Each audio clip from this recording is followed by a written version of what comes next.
What's up? What's up? What's up? I've been just like doing shit instead of like starting up the things I need to start up for stream. So I was like, let me just hit go live and then I'll just finish setting up the rest of it, you know? What's up, you motherfuckers?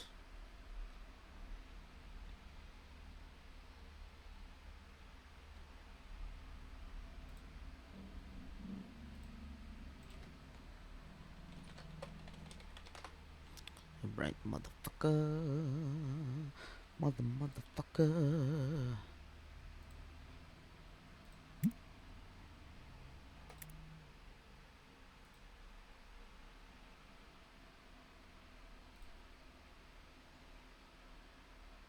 How's my game looking?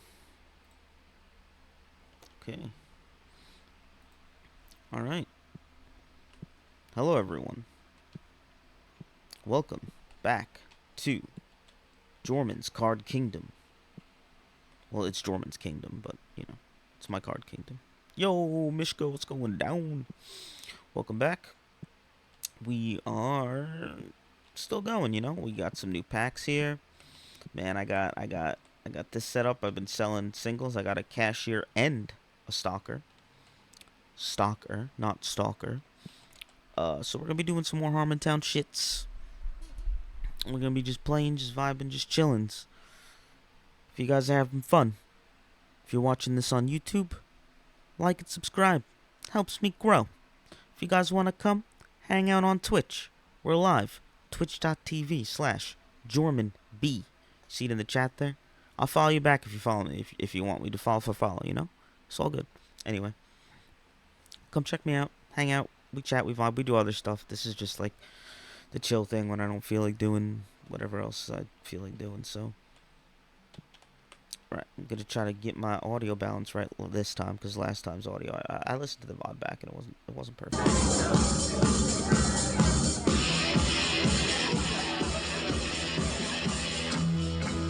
Okay. Alright, Mishka. Let me know, how's this audio sound?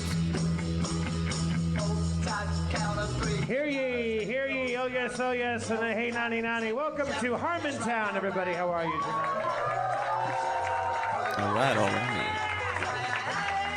As comptroller of Harmontown, I, Jeff Davis, officially declare this session of Harmontown to be in session. Ladies and gentlemen, please welcome to the stage the mayor of Harmontown, Dan Harmon. I love these cards. Look at this shit. Thank you. Your volume was all the way up. You're a good crowd. You're a good crowd. I don't say that every week. I'm not gonna because they aren't always good crowds. No. Sometimes Yeah, I won't get away with that lie anymore bit. because we're on the internet now. I am notoriously bad at opening shows. Case in point, what I just did. What was that? But I want you to think of it as more of an evolution of performance on stage. The almighty mud skipper, for instance, the link between fish and breathing reptile. Well, not a graceful entrance, but perhaps one of the most important things that ever happened. A floundering, slimy, sweaty, gross thing, gasping for air in mud. Think about it next time you are about to judge somebody. This show is flopping its way onto the shore of entertainment. Yeah. Here's another awkward transition to a greater world. Maybe you heard of him. Jesus Christ. Yeah, I did the best. I did. Don't you feel a little bad about how you welcomed him? So I ask you again, are you having a good time tonight? Okay. I'm kidding. Sorry. I didn't mean to. I don't want to be one of those people that leverages people emotionally. I didn't mean to do that. The theme of tonight is confession. If we're going to found a new colony, as we will one day, I promise, and we're going to talk about the Mars developments later, Jeff has a theory that I think is very important for him to confess. Well, we'll get to this. Yeah. Or we won't, because we're both drunk, and that segues me into what I think is the more important theme. But I'll just say to you later, if the show's dragging later, as opposed to now, this rocket ship that we're on right now. If you see this look on our face that you may have sometimes seen where we're like, hey, Jim Henson, why? You feel free to shout out Mars, and we'll get Jeff started on his obsessive theories about what's happening there right now. I can stand by everything I think.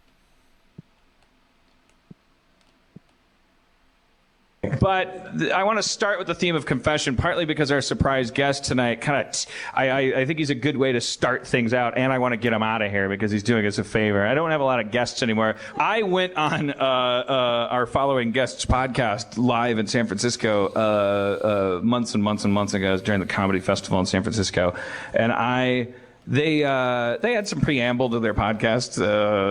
There's four guys that host it, or maybe there was only two.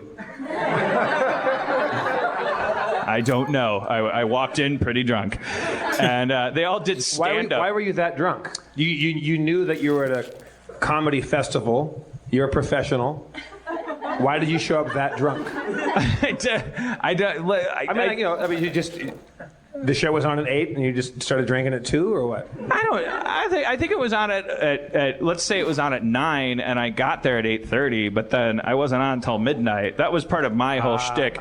If you listen to the thing, I come out and I'm like, "You kept me waiting back there," and I was like, I was doing a bit. I was being my bag of tricks is like I go, "I'm angry," like it's a dumb bit. Like I just fall back on it. I don't know. My dad hit me too much. I think it's funny to come out and go like, well, I was waiting backstage forever. And then I started making fun of them for doing stand-up, which precipitated in me making fun of stand-up in general, which resulted in me over and over and over again. And for those of you who are alcoholics, you know that the first thing that goes out the window is your sense of overkill and timing. You become a 6-year-old child who's just like, well, this is funny. And if they stop laughing, I'll just wait for them to remember how funny it is. And I kept doing this. It's called Harmontown. I kept doing this joke over and over and over again, where I was just doing a joke about jokes. I was like pretending to be a stand-up and going, well, black people are on a podcast like this, and white people are on a podcast like that, and that reaction happened, the silence. When I was growing up, it was a big deal. You know, you come out, you point out the differences between black people and white people. It was very celebrated, very funny. I picked the wrong decade to lampoon that, and I picked the wrong substance to lampoon it on, for all I know. But most of this is a blur to me. The important thing about tonight's story, before I bring him up, this is how I want to introduce him, because I barely know this guy. I was on his podcast once. I've met him twice. He was here last week because he was finishing a podcast upstairs here at Meltdown with John Crickfalusi, and I happened to bump into him. Hey, how are you? Haven't seen you since I ruined your podcast. Why haven't you aired it? And I expected the answer to be, well, because you're a big sloppy drunk shithead, and you fucked up the whole thing, and it's unairable, which I would accept, but I would also be like, fuck you, you prude. If that was his answer. His answer was, well, you know, by the time we started being ready to release it, that Chevy Chase thing happened. And then that happened, and we waited for that to cool out. And then, you got fired. And there was no point in time where I felt like, we're doing this guy a big favor by airing this episode. Oh, because the Chevy Chase But he said that. It was like, you're a good alcoholic guy. asshole. Will you come up tonight? You want to be a guest thing? And I was like, dude, I know you have dinner plans. He's like, yeah, maybe next week. And he showed up tonight. He showed up in the green room, and I said, how quick can we get you out of here? He said, as quick as possible. And I've already betrayed him. But I wanted to make sure my introduction was fitting, because I want you to know, because I don't know that much about him. I only know that about him, which I think is a lot.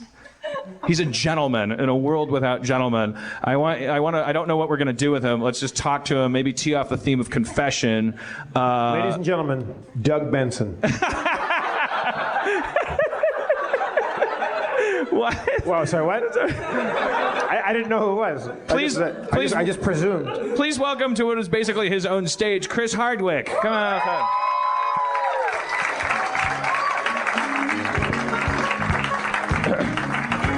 Hey, hello, Dan Harmon. Pussy fever, got pussy fever. Oh my God, thank God. I'm pussy fever. I don't want the cure. It's sad now. That's a thing from Community, and it's so sad now. It's you know what you should do is you should drop the song down into a minor key so it's sad. Pussy fever. Yeah. It's because, like when you research St. Patty's Day and you find out that the colors of people got slaughtered, and you dig deep in any holiday and you find out some guy got hung upside down and eviscerated. Now Pussy Fever's like the book Hot Zone, where it's just like everyone's. I don't know what that means. That was the monkey book. That was a brave confession. Yeah, thank you. See, we're confessing tonight. That's good. That was a nice long intro. Yes, the truth of the matter was, I was worried that because you were making fun of stand-up, which I know as a comedian, right? And the audience was way on board with you at first. For the first, and then there's a point until I tried to introduce them to what I call the rule of 18s. A little low. In comedy. The rule of 18s, which is 1 through 9, really funny. 10 through 15. How about no? Wow. And then 16, 17, 18, even more hilarious. Andy Kaufman is reborn. This is a picture I took of you on stage. It's a picture of me. I look like a Speaking. fraud. I am speaking. I am speaking. Dan's drunk on the I am stage. speaking. Basically, Hello, I'm speaking. It looks like a toddler photograph from a Sears portrait studio. Because I was learning to walk. And this is where you were like you were grinding. I was humping the stage. You were grinding your junk into the stage, we'll going, leave it like this. black people do this and white people do this, and there was no subject. Yeah. It was, and so at a certain point, a couple of people were like, hey, and I just didn't. It was not at all about race. Nothing you were doing was actually about race, but I just didn't. When the Chevy thing broke, I didn't want it to be another like TMZ or someone goes, and look at this offensive thing he's doing over there. Right. This guy's full of some. No, sure. I had become Charlie Sheen for like a most exhilarating 3 weeks of my life, and I was Charlie Sheen. And I mean, a very minor scale. And if people don't get where I just didn't want people to make it about something that it was never about. It was about you making fun of us because he came out. You didn't go on at midnight. But it wasn't early. And okay, maybe we have some contention here. Yeah, no, but it wasn't early. I think I was waiting back there long enough to drink 2 bottles of Grey Goose. It was That's how I measure time. I don't know.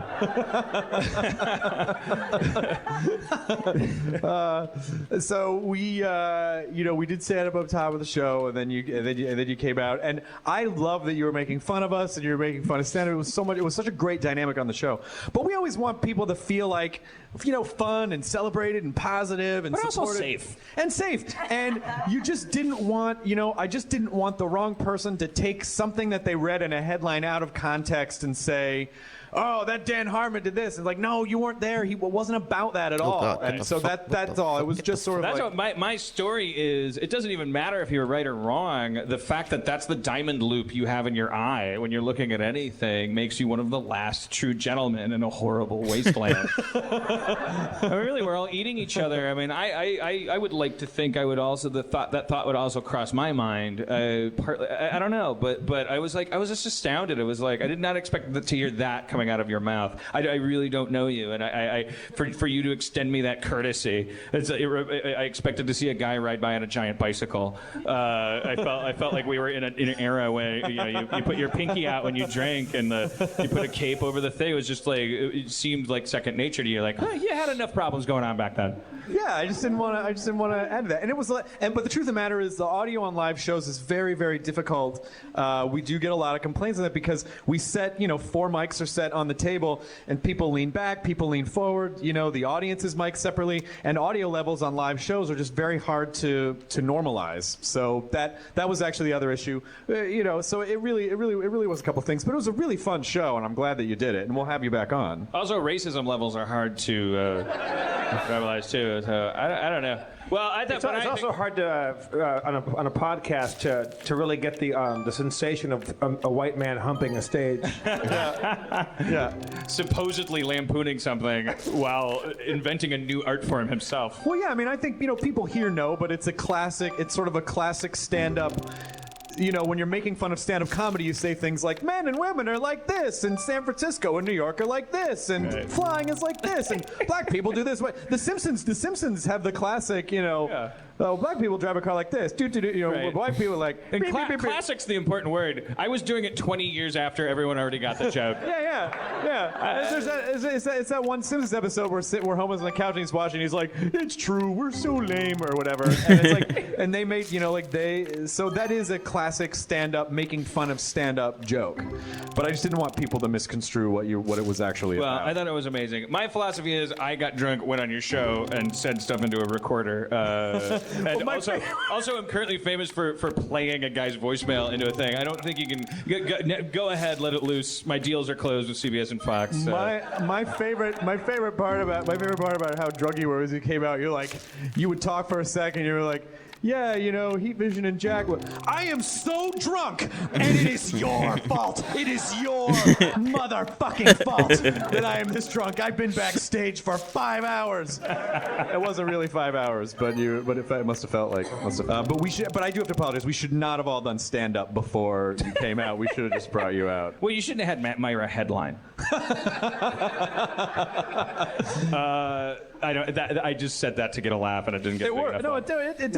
Are we going to get a confession out of Chris? Yeah. That's what I wanted to. I said to you backstage, because here's the other thing about Chris, and I don't know how public it is and how much it isn't, but I know that my girlfriend, after I did this debacle, it was after that my girlfriend Erin, who came to San Francisco with me and watched this whole thing, she was like.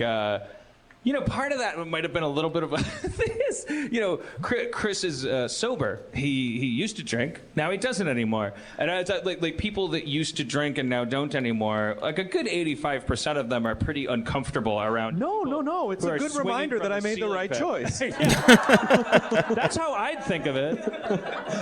That's how I'd assume. But No. I don't care. I've been sober for 9 years. I don't even remember. I have flashes of oh yeah, I used to be that guy. I've now pawned it off on, I had this fat brother named Peter, and he used to fuck shit up. I don't even take responsibility for it anymore. But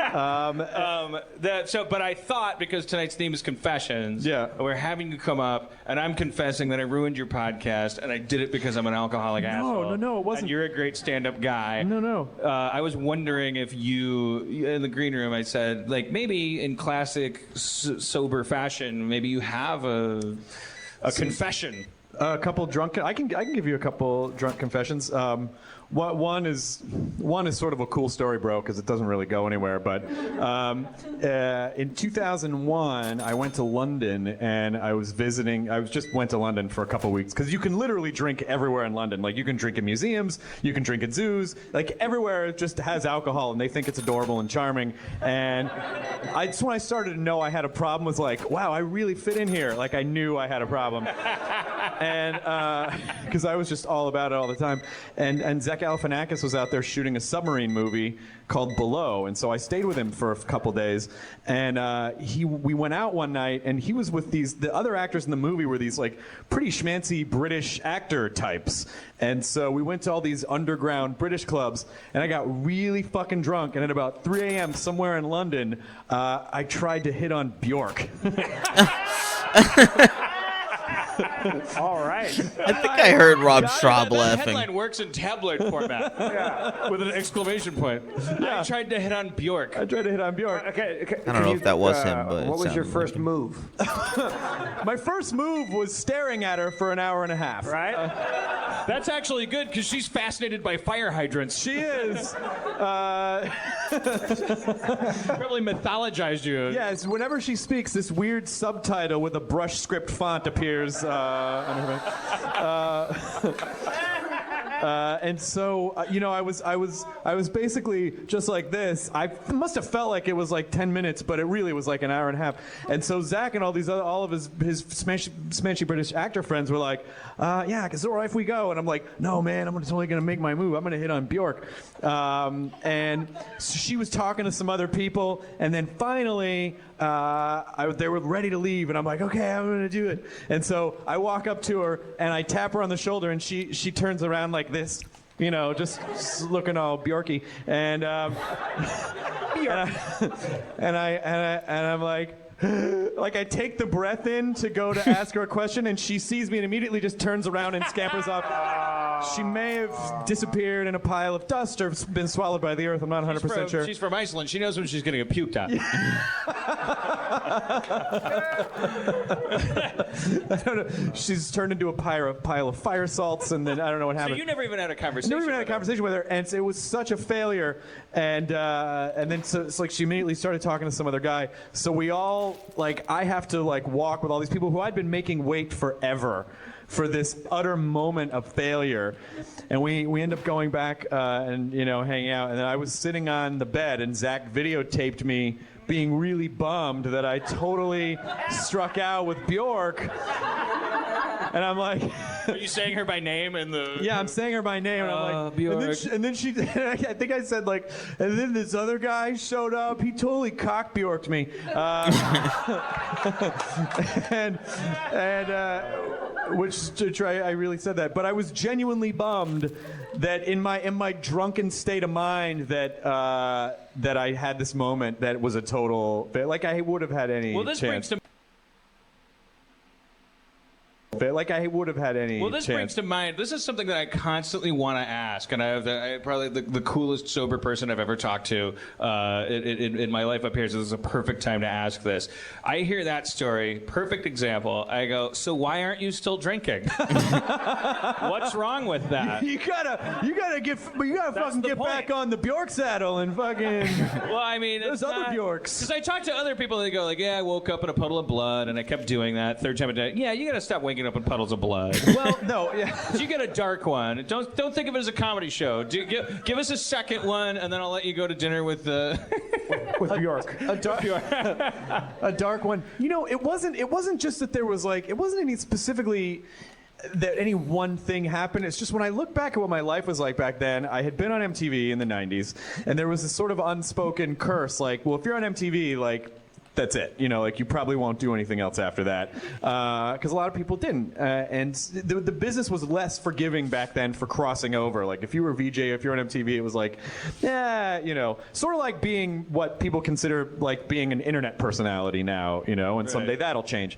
Or it's in the process of changing. And so I was chunky and blotchy, and I wasn't working, and I think I just kind of looked at the sort of here's the landscape of my life. I can keep doing this, which would be fine, I never had to go to the hospital, well, except for one time. I jumped over a wall and fucked up my foot, that was it. And I was also fat, and I had these leather pants. It was really embarrassing. You should never wear leather. No one. Were you fat and in leather pants when you tried to pick up Bjork? No, yes, I was, as a matter of fact. And I think Jeff put it together. And Leave you know it to what? Jeff. You know what? I think in my drunken mind, I'm just like Jim Morrison. Fucking fat guy with leather pants. One day, some hot girl's gonna blow me in an elevator, and that never happened. That never, ever happened. And so I think I just, I just kind of, truthfully, sincerely, I just kind of got to a point. It wasn't anything specifically bad happened, but just a period of my life was just sort of like a dark ages where nothing really moved forward, and it just kind of kept getting worse and worse. And I just thought, right when I was about 30, 31, I was like, I can stay on this path. And that's fine. I'm not gonna. I don't black out drunk, but nothing else really substantial is probably really gonna happen in my life. But I also realized, wow, I have this crazy ability to focus on something. I'm clearly addicted to alcohol. So what if I could refocus that?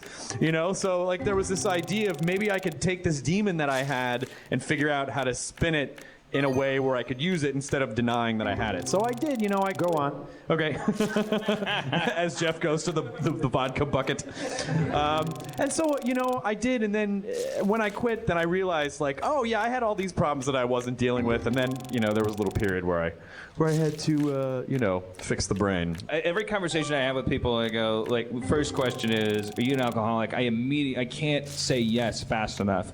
The reason is because I caught onto the game. game. If you say no, you're an alcoholic. Right. Oh yeah, some people will like, oh, you're in denial, huh? You're like, but you didn't even give me the. Yeah, I just click the blue wire right away. I don't care if it blows up or it diffuses the bomb, but I'm not gonna stand there and go, and they're going, it sounds like an alcoholic to me. Because 85% of everyone is a dick. Yeah. 85% of all drunks are dicks, and 85% of all sober people are dicks. And you meet less sober people than you meet drunks. So if you're drunk and you meet a sober person, 85% chance you're going to have a fucking bad time. Because you don't meet that many, and 85% of them are dicks.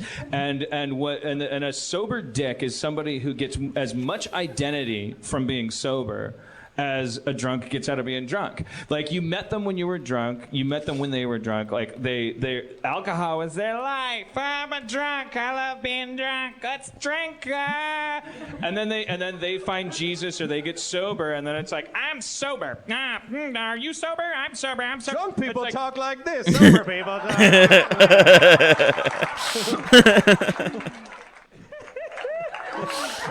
Good fucking callback. I never knew you were sober. I met you. I walked into your life, pissed on your stage.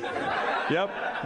Raped your dog. Did a shot of Fernet Branca. Walked out, and then someone else told me, he's sober. Oh, but I don't really. It never bothers me because I don't. I'm definitely not someone who looks around everyone and they're like, well, that person should probably. Like, I have my problems. Other people have their own path. I just don't fucking. Like that. That's just how it is for me. I just don't tell people. I don't judge people that way.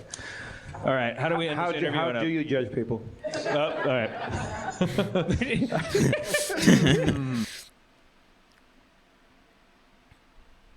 Do you want to plug anything, or you don't need to? You're King Kong. No. I'm just glad that you're doing the show here weekly now. I mean, it's really fun. And I love, for anyone who's listening, 4 people support that. Yeah. But I love, for anyone who's listening to this podcast, you should really know, like, Dan walks the line when people are lining up, gets suggestions, talks to people. Like, there's a very communal thing. Are you enjoying your time here? It must be nice. It's therapy. It's nice, right? I won't do therapy. I can't do it. What do you not like about therapy? It's dumb people. Oh shit! Holy shit. Mothra just flew on stage. Flying cockroach. Good. Oh, it's a flying cockroach. A cockroach the size of a hubcap just hit Dan in the chest. The hair stood on the back of my head. I thought somebody threw a frisbee. No, at you. I thought a group of therapists got busted. I thought I was gonna get fucking murdered by the middle of the bell curve. A pterodactyl. I thought that people with the minimal requirements for degrees, and judging people. You called a demographic stupid and a giant animal. That's an argument for shamanism, if anything. Actually, I didn't say shamanism was bullshit. Whoever sent that moth up there. Snake. I like to think that was the drunk fairy. Dan, you tell him, Dan. You tell him. I'll have what he But it's undoing ironically. Jesus Christ. No, this thing is not dead. Can we kill it? All right, we crushed it. Someone crushed it. A hero in our audience stepped forward and slayed the dragon. Quickly, men! Holy shit. Quickly! Please! Greatest adventure. Fetch me a toothpick! We must place its head on a spike to warn its compatriots! Good. Oh my god. Oh my god. Dude, you fucking destroyed!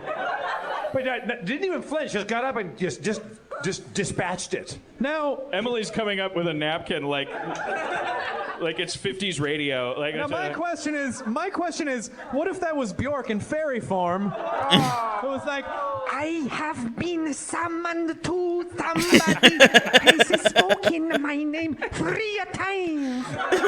and then she shows up and then blam. She had her chance where you were fat and in leather. A real fairy would have seen the prince that you were going to become. That's right, she didn't know. Let's thank Chris Hardwick. Thank you, everyone. Thank you, Dan Harmon. Thank you, Jeff Davis.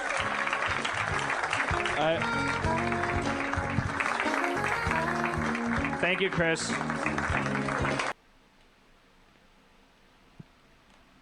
That was delightful. I can't think of a better closer. I don't know how to close it. I warned him in the green room. I don't know how to do interviews, but please come up because I want to tell people how cool you are. For all I know, he could be a rapist. I don't know. Yeah. I don't know anything about him. I know two things about him, and they suggest that he's like a knight in shining armor. He seems like a cool guy. Yeah, I see right through it. I won't listen to. You caught out immediately. You zeroed in on the leather pants thing. You're like, what were you wearing? He's telling the story, and I would guess that if you're really drunk and you're flirting with Bjork and you're at a low point in your life, you probably also are fat and have leather pants on. It takes a Jeff to notice these things. We all just heard, It takes a Jeff. All we heard is that Bjork's a bitch. Anyways. No, he's cool. Also, real quickly, that Chris Hardwick section of Harmontown was brought to you by Adidas, Nike. Yes, all of Harmontown is brought to you by the top-of-the-line, comfort-fitting, state-of-the-art shoe. Yeah, strap on the smooth comfort and easy walkability of Adidas, you pieces of shit at Nike. We're doing this for free for Adidas until you pony up some money. We're inverting the advertising paradigm. Nike, pay us money to make us stop telling you that Adidas is the most perfect shoe you will ever wear in your fucking life. It's like putting your foot into a uterus of comfort. Who's working for who? Pick up a phone, Nike, you douchebags. Adidas isn't paying us a dime. We just decided to fucking love them. Nike. Yeah, we're gonna strong arm Nike into it might cost $1 to make us stop advertising Adidas. Unless Puma gives us 10. Anybody can beat Greg Proops and get Spotify or the Adam and Eve, Audible.com, yawn. What is this? This feels terrible with Aaron McGathy? One of these bullshit. Yeah, it's new and noteworthy, but I don't see it in the top 10. Yeah. I don't see it in the hard numbers. This feels terrible with Aaron McGathy. It's new, it's noteworthy. What does that mean? Our show is the Adidas of podcasts. Until further notice. You hear that, you Nike cocksuckers? You're throwing money away. There's other techniques we could try next week. Like Nike, next week, we're gonna start coming at you from different angles. We're gonna start saying we like Nike, and we're gonna have pillowcases on our heads. We're gonna have swastikas on our foreheads. I would say as a podcast, let's do something less visual. Yeah, you're right. Sorry. We're going to say that was Nike's idea. Dan, we're going to die broke thinking like that, man. Come on. All right. Sorry. I've never been a Madison Avenue type.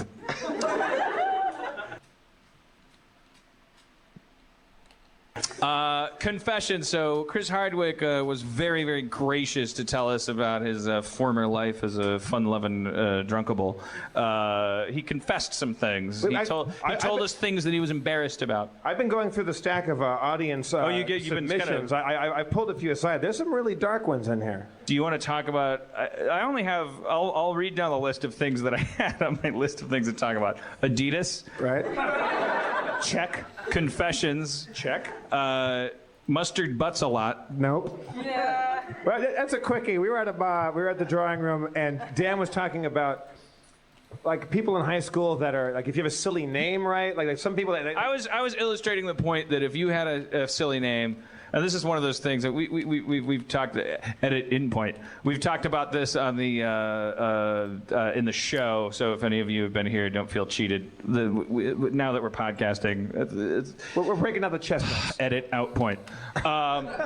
If any of you wanted to just yell out, "I hate Mexicans," you should have done it in there. Now it's on the record. I don't know what that means. I don't know why I'm so racist. Why are you so racist? Why is everything about race? You're fascinated by race. Because it was brought up, to not be racist, and I think it's something that people care about. We're obsessed about it. You marvel at Mexicans and Asians and black people. I think because it's okay when you go bowling, your job is to. Oh, here we go. The reason I'm fascinated with race, I think, this is my defense of my fascination with race and racism. When you go bowling, you never see black people. No, I'm kidding. That's what you thought I was going to say, isn't it? No, when you go bowling, there's pins down there, and the goal of bowling is like you take a ball and you roll it. The reason why it's a sport and not just a thing that you do is because of these gutters. The gutters represent this thing. It's like by default, what happens is your ball rolls into the gutter and you don't hit a single pin.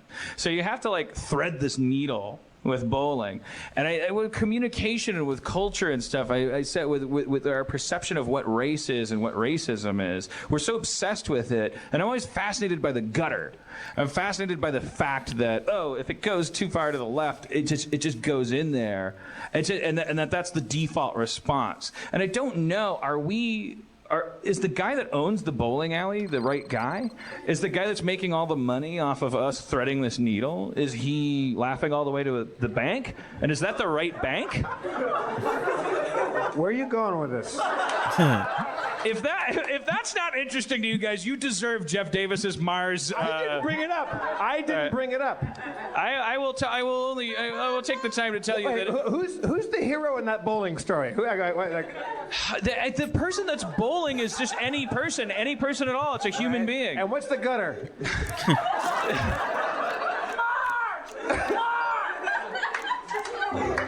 The gutter represents the fact that if the ball. All right. Holy shit. All right. Rob Schraub has become downright It was mutinous. Rob. I fucking knew it was Rob. I'm telling you something. I was going to say talk to me after the show, but don't.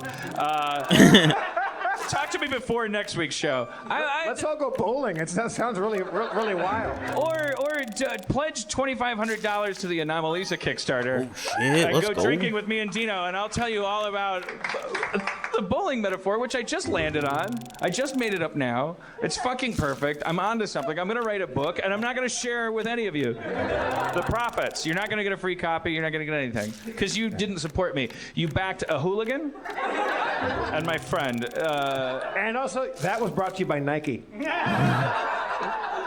My thoughts on racism are brought to you by Nike. A shitty shoe. In a dark world, a crappy, cynical, fucking horrible shoe world. That stinks, and you have to, some guy has to spray disinfectant into it. You put your foot in it, and I think there's a mouse in there. Nike. Bullshit. The guy that stepped on the Bjork ferry, cockroach, Adidas. Just don't do it.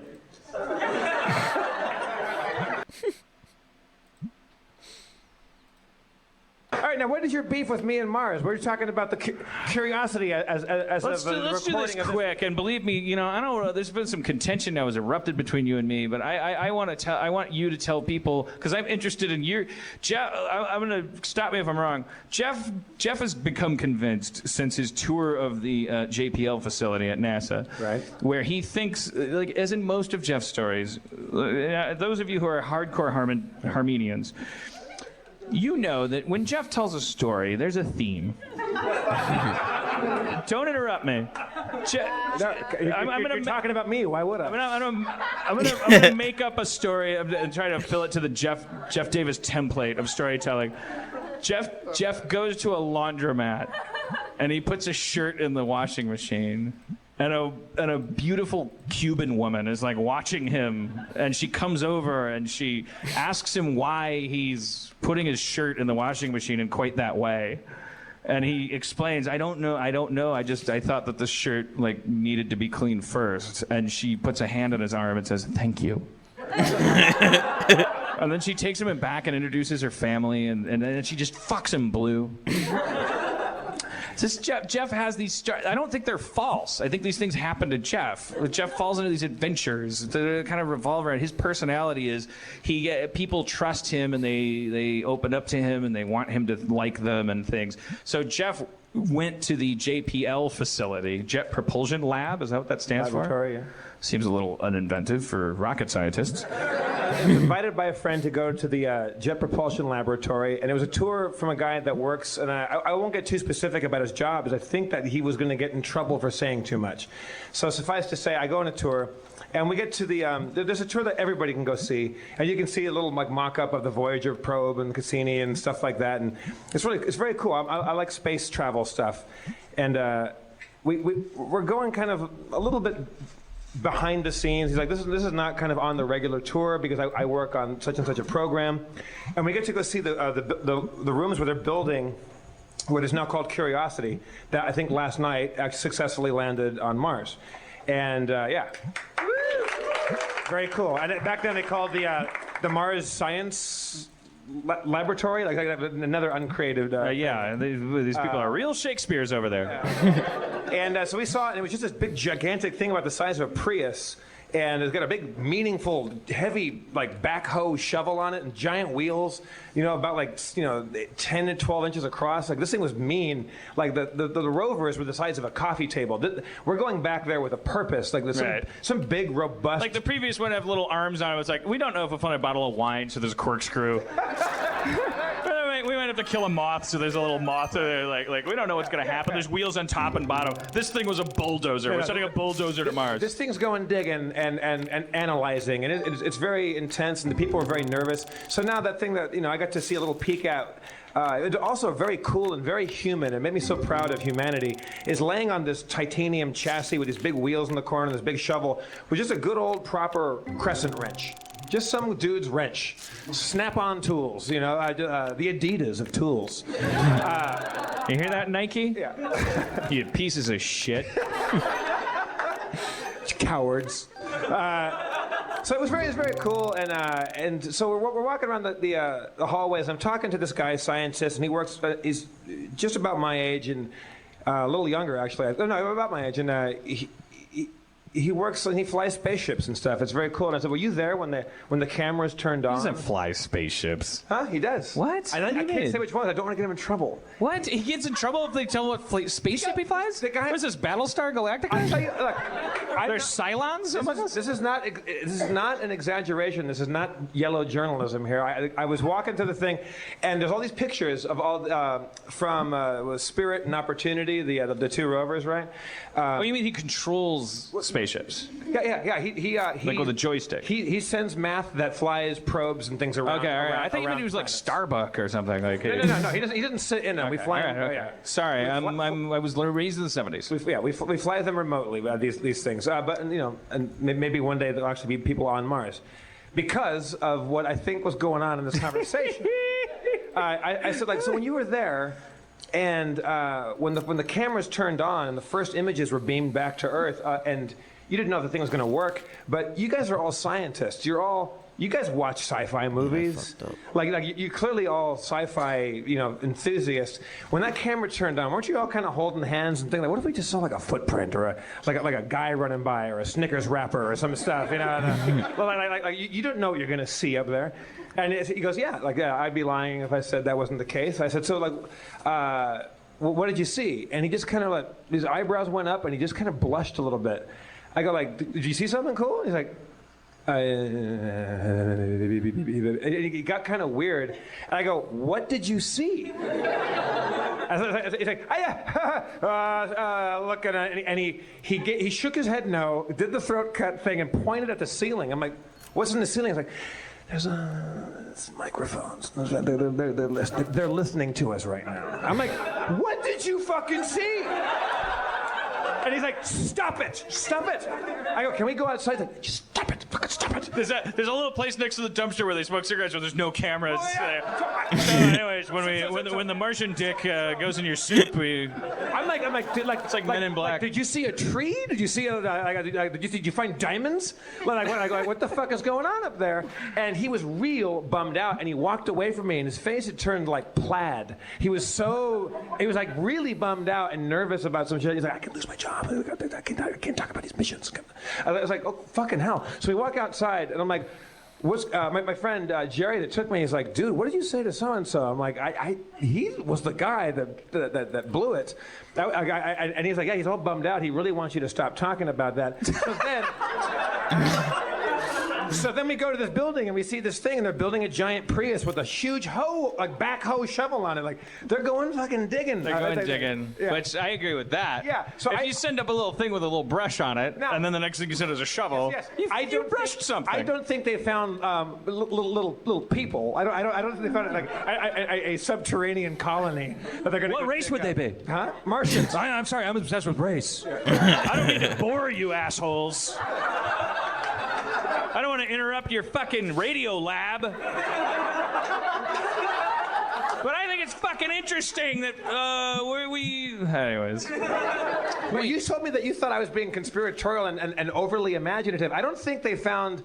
Here's what I think. I think there's ice under the surface that they have to actually really dig for, because I think they found that, and I think they're going to find. What I'm hoping they find is evidence of like microbial life or something like that, where some kind of life maybe still exists, or at least at one point did. Because it wouldn't be life as we know it, because the atmosphere is so low, it would be irradiated and stuff like that. I think they're going to go up there and maybe find out that we're not the only rock spinning around. And just as it was important to get that American flag on the moon, Well, yeah. having an American shuttle come back with a rock that has a little fossil of like a little amoeba that's basically going to look the same as an Earth amoeba, but it was on Mars 17 billion years ago. That's a big deal. It'll forever be. It's like hegemony, It's like we're. But it would be cool though if they went back and we found out, because we don't know what's up there. What if there was a little tiny underground people like tiny underground people?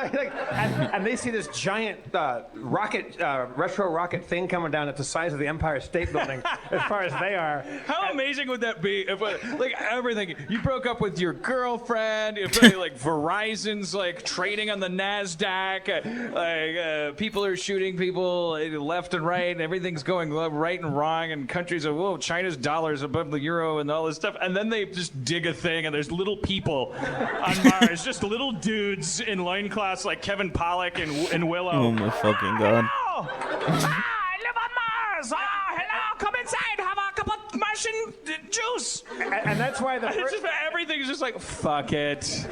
Like every guy on every New York stoop, like dropping a girl off after dinner, is like, oh, can I have a kiss? And she's like, I don't know, I'm not committed. It's like, fuck it, life on Mars. Mwah, mwah. Like just everything changes. Hey, how's it going, Rosalie? Was it Spirit or Opportunity, the one that broke down up there? I want to find out that it got Gulliver traveled like that. They tied it down, and they're like, what are these things? And then, like, we keep sending these robots up. And then we find diamonds. The reason we're going back there is they found a big diamond mine there. And then we're just going to send these little robot prospectors up there. And they're all going to be alone. They're all going to have beards after a while. Everything turns into Deadwood up there. It's just because they found basically, let's say 8,000 pounds of diamonds. Because it takes like $7 billion to ship them back and forth. Yeah. But in the end, you make $1,100. And that's more money than NASA's made ever. So everything becomes fucking Deadwood up there. There's robot whorehouses and stuff like that. Al Swearingen, you cocksucker. I love that they grow beards automatically. The robots just have beards. Dan Harmon, I'm listening to his podcast, One beard is Harmontown. insane, like Humphrey Bogart from Treasure of the Sierra Madre. All right, well, this is the closest we've come to having a thematic show on Confessions. That was just a random burst of technology. If you're listening at home, edit it yourself. How are you doing? We talked about Mars. He has his friend is controlling. People are so good. If you go down a line of people, They had, I'm convinced, and I'm not pandering. Who was on? Chris Hardwick was on I think before. that Harmontown audiences are the best audiences This is old in the though. This world. is very In old. the I'm history of just anything. I'm not.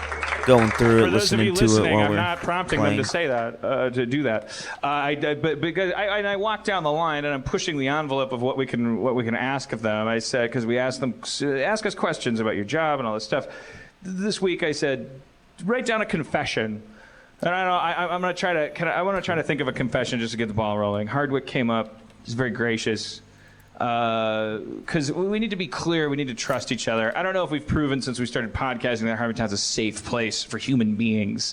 If you've done something that you're ashamed of, and you're sorry about it, maybe that should be resolvable. I'm trying to think of something I'm really embarrassed about. Jeff and I were talking about like just lies that we told teachers and stuff like that. We were pretty criminal-minded kids. I was a really bad person. I think when you're up to the age of 18, you're really a you for the sociopath follow, by the way, automatically because Rosalie. everyone teaches you when you're young because they're so scared of you. Because when you're 18, the secret is you can do whatever the fuck you want. You can beat anyone up. I mean, think about it. Like we draft them into our armies. Like when you're 18, that's when you're old enough to hold a gun and like charge at another nation's 18-year-olds. Like we are scared of 18-year-olds, or we wouldn't use them to kill people. We found a place to hide them. And because we're scared of them, we tell them very, very clearly, like you need to keep it cool, brother. Like you need to, like your reward awaits you later if you learn how to act properly. I do think that like young people, but not because they're not because human beings are bad when they're younger, but because we put so much emphasis on training. Young people are sociopaths because what they learn for the first 18 years of their life is that the reason not to do things is that you'll get caught and you'll get in trouble. There's no emphasis. You have to kind of self-learn, and I think only 15% of us do learn later. I shouldn't do that because I'd be an asshole. Most people spend their lives going, I wish I could do that, but I'd get caught. And that's why we're fascinated with mafia movies and serial killers and stuff like that, because we're like, what if I could? You all have it within you, and hopefully we captured some. I want to hear the dark stuff. There's some dark ones in here. I mean, there's some goodies. I don't know that I could absolve you of it, okay? I mean, but could a priest ever? Could anybody ever? Can you ever? Could a therapist ever? But also, hearing it anonymously, you might maybe you might save somebody else here tonight. So let's hear a couple of highlights. It's hard to think. And we'll comment or not, but maybe we can barrel through a bunch. Right. Okay. Like a fireworks display. What if they just pop off? All of you are in this room. I'm going to save that one because it's about race, so I'm going to save that one. Too distracting. Okay, somebody writes, my first attempt at sex was my first kiss. It didn't work because I didn't know female anatomy and was just pushing my boner into her pubes. Okay, that's not a crime. That's called every. That's just like Marco Polo saying, "I thought Chinese people were wearing lanterns. I didn't know." He didn't know. That's how I still do it. Yeah. Actually, if you keep doing that long enough, it'll work. So. All right. That's basically how it works. Let's see. I don't really like my sister. You're already absolved because the fact that that's a confession means you pretend you do, and that's your job as a brother. That's the best you can do. I ended a 4-year relationship via email. Yeah, the crowd has spoken on that one. I can't. This is why I didn't want to do questions, because I'm not good at answering. I'm not a life master. Well, I would say don't try to give advice so much as just put yourself in their shoes. Like for instance, ran over the neighbor's cat and didn't care. Hate cats. All right, now we're getting deeper. Actually, that's amazing. Yeah, no, we got some haymakers. That's a good confession because they don't bother to. They're not expressing remorse. Like some of these, you can go, "Oh, you confessed it, so it's problem solved." This person still hates cats. Yeah, unrepentant. It feels bad, like a serial killer saying, "Put a rubber band around my nuts, I will kill again." And they do that, like rapists and stuff. They go, "Castrate me, I'm begging you," because that's tough. Thank you. I wish I hadn't pushed my cousin down the hill in a dog crate. Oh my God. That sounds like a story and ended in a terrible mishap. You won't have the chance to do that again. You're fine. Here's a goodie. Here's a goodie. Pretty sure I have an STD. Parentheses. Tame one, no symptoms, but haven't told my past partners and probably won't tell my current one. How do you? Oh shit, look at this card I fucking pulled, even though that guy's a complete asshole. Yeah. In an email, says the young lady in the front row. In an email. Well, so should we stop and talk about that? Yeah. I don't know. We're not Dr. Drew. We didn't. It's like a guy ran over a cat and doesn't give a shit. Pretty sure I have an STD, a tame one. He means not AIDS. Not AIDS, But he doesn't not mean. but he says no symptoms. So first, like, if you He don't means have herpes. Yeah, he means herpes. I think. If you have herpes, you have symptoms. You know it. No, not necessarily. That's a big problem. That's why He found out he had That's why 1 out of 3 people in this room have herpes. Is it because guys are dipshits? Wait, why are you raising your hand?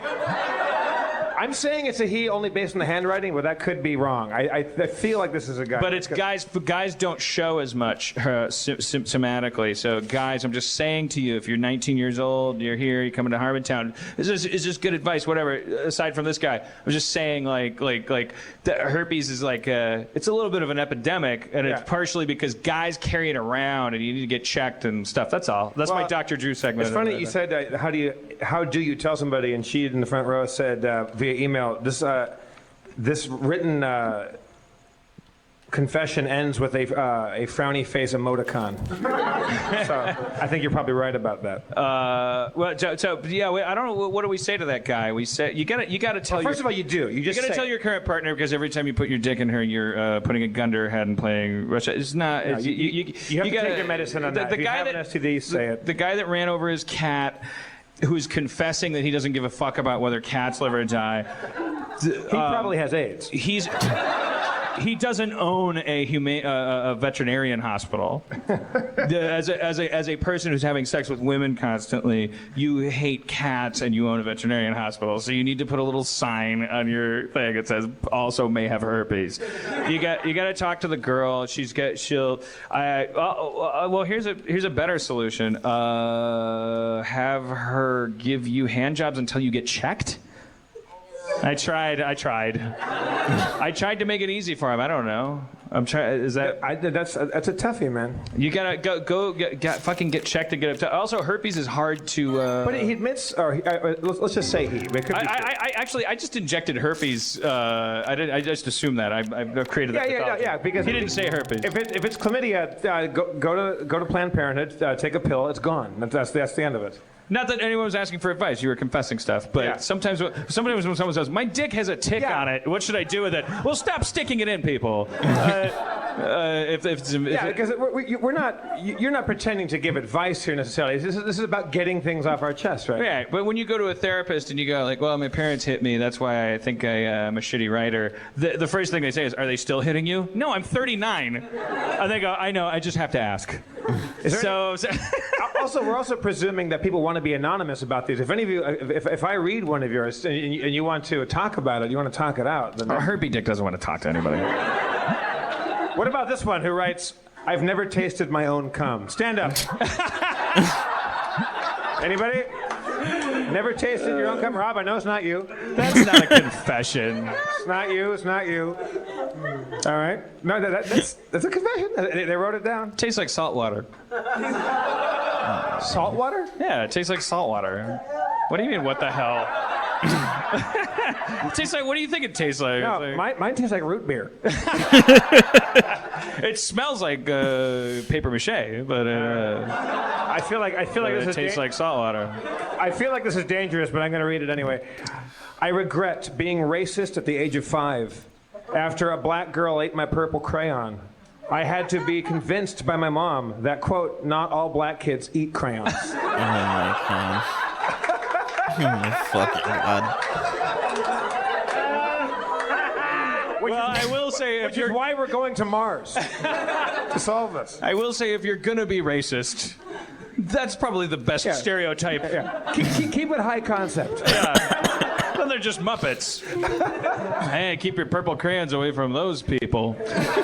Well, again, this is another one. These are adorable confessions. So far, the cat in the driveway guy and the herpy dick or herpy titty, we don't know who this person was. I hate to fan the flames. I one time told my Asian friend to open her eyes, only to realize they were already open. I was like, is Andrew Dice Clay in the audience? Bobby Slayton.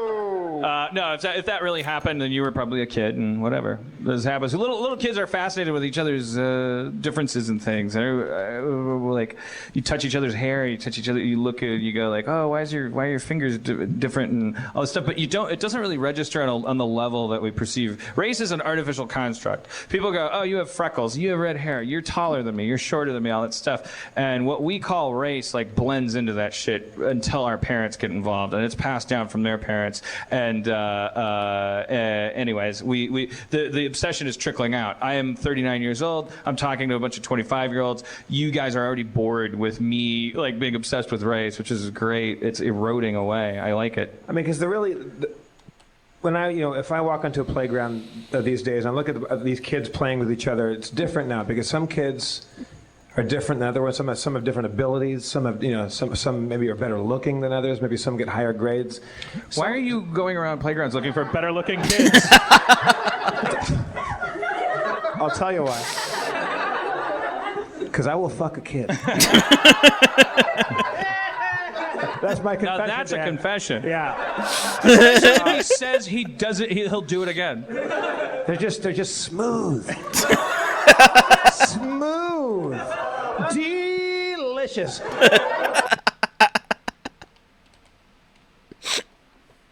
I was fucking. This is not a confession. This is maybe it is. I don't know. When I was 12. I was on a Highway to Heaven episode. And for those of you who don't know, thank you, Rob. Thank you for one person that's 40 in here. The TV show of Michael Landon where he played an angel and came down to Earth to solve people's little problems from their little workaday. He helped them out. He was like the Hulk, but without turning into the Hulk. Yeah. They got less rope belts and less flipped over cars. But I played a kid that went to college too young and was being bossed around by my football playing roommate who was using me to steal computer the answers to tests and things like that. And so I turned 32 or 3 maybe, and I'm at my computer and somebody sends me a link to something like, hey, check it out. And it's all these screen captures of me when I was 12 on Highway to Heaven, but it's all the pictures of me with my shirt off. I'm like, I didn't put that together first. That's wow. It's all these pictures of me on this TV show. I'll save that image. And I look up at the URL at the top of the thing, and I'm like, I'm gonna erase all the information of the JPEG and the thing to find out what is this website? Pedophile website. And then there's a link to blogs. It's called Forever 14, if I remember correctly. Jesus Christ. Yeah, guys, check it out. Yeah. Search for Jeffrey Brian Davis shirt off. Forever 14, that raises all kinds of. Do pedophiles consider themselves younginated by? It's pictures of adult actors when they were young. So there's Corey Feldman and Will Wheaton, and it's all these pictures of actors that were acting when they were young, and it's generally pictures with them in a bathing suit or with their shirt off or wet, like it's raining out and the clothes are sticking to them. No matter how old these people get. Yeah. We will bring them to you in their prime. That's the Forever 14 guarantee. Fucking rough. And I was sitting there. And you know what, Nike? If you don't fork over some money, we're going to promote forever14.com and tell them Nike sent it. Put in discount code Nike at forever14.com unless they give us some money. But there's a link to the forum part of it, which is like conversations about it, and they had stopped in like 2002, so or I don't know what it was, like 98. They'd stopped for like years before. Right around your appearance on Jump Street. Yeah. And your stubble came in. Exactly. Yeah. Past my prime. And there was this conversations, and they were like, I think you could probably go to jail for any of the things they were saying. Because it's he's like the boy next door. I'd like to have him come over and mow my lawn. I'll teach him a thing or two. And I just felt this hand, I felt the sensation of someone walking up behind you and putting a cold, clammy hand on your shoulder. And I can't imagine what it's like to be a woman. No man possibly could, because it's too. God, because they have a hole where their dick's supposed to be. I'm sorry. I got it. Take it easy. Take it easy, Nike.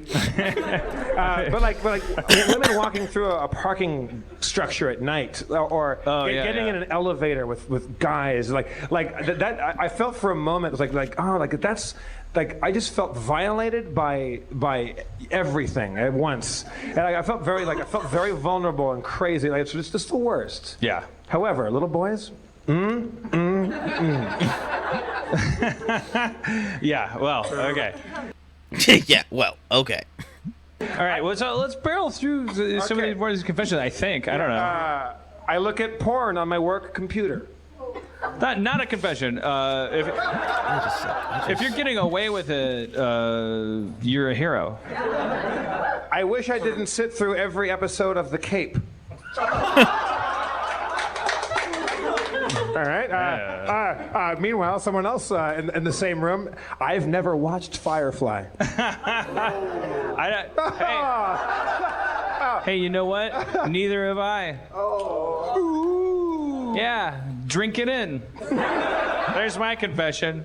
Megan Gans wrote that line in that Community episode when Troy and Abed revealed themselves to be Firefly fans. I've never actually seen it, but I've never watched Community. This one might be the most revealing and shocking confession of them all, just because in its simplicity. I've hurt a lot of people, but I feel worst about not feeling bad about any of it. Well, yeah, that's you're a sociopath, right? That's sociopath. And you know that, and you're afraid of getting caught, and that's the only thing that drives you. What's the most shameful thing you could say? What's something that you would just be like? I think it's closely related to that. I think the most shameful thing I could say is how little I care about other people's lives. You know, like I was in the bar tonight and I saw that there was another fucking shooting. I don't even know. It's like we made comments about it and we talked politically and psychologically about it. Yeah, Dan and I met before the show, and it's that the shooting in the Sikh temple. Was it Wisconsin? Was it? Yeah, and it's like just hot on the heels of that last asshole in the movie theater. And it's my first response, of course. I'm from Wisconsin. I immediately and then we're talking about media coverage. We're talking about whether or not they should have given so much attention to the Joker guy, and it's just me. We didn't. I don't know what we're supposed to do. Get off our bar stools and run out in the street and stop traffic like in a Spike Lee movie and say, "Wake up! Everyone stop! Yeah. We're humans." But I don't think that other people exist, and I that is my most shameful confession. I think that if you started to care that other people existed, you would get absorbed by them and you would never be alive again. But in some way, does that qualify you or disqualify you as someone that creates characters and writes shows about people and for people? Halfway through your question, I started thinking about myself. Halfway through my question, I was thinking about little boys. I don't know. And I confess that in the hopes that we all go through that. But I've known people like our friend Daniel Gillies, who's on Vampire Diaries, who before he was on Vampire Diaries heard about Katrina happening and jumped in his car and drove down to Katrina. Yeah, and commandeered a bulldozer because they wouldn't. Red Cross wouldn't let him have one because you have to go through all this rigmarole to actually be like in a vehicle helping people out. So he went to a neighborhood where nobody was helping, like one of the many neglected neighborhoods, and he just rented one. I forget how he did it. I think he had to steal one because the government was like, you can't help people. You're not allowed to help. Helping people is worth $1. You have to go over to the line and get a helping people pin. Future Elijah from Vampire Diaries. Oh, mate, I got to clean up this garbage, man.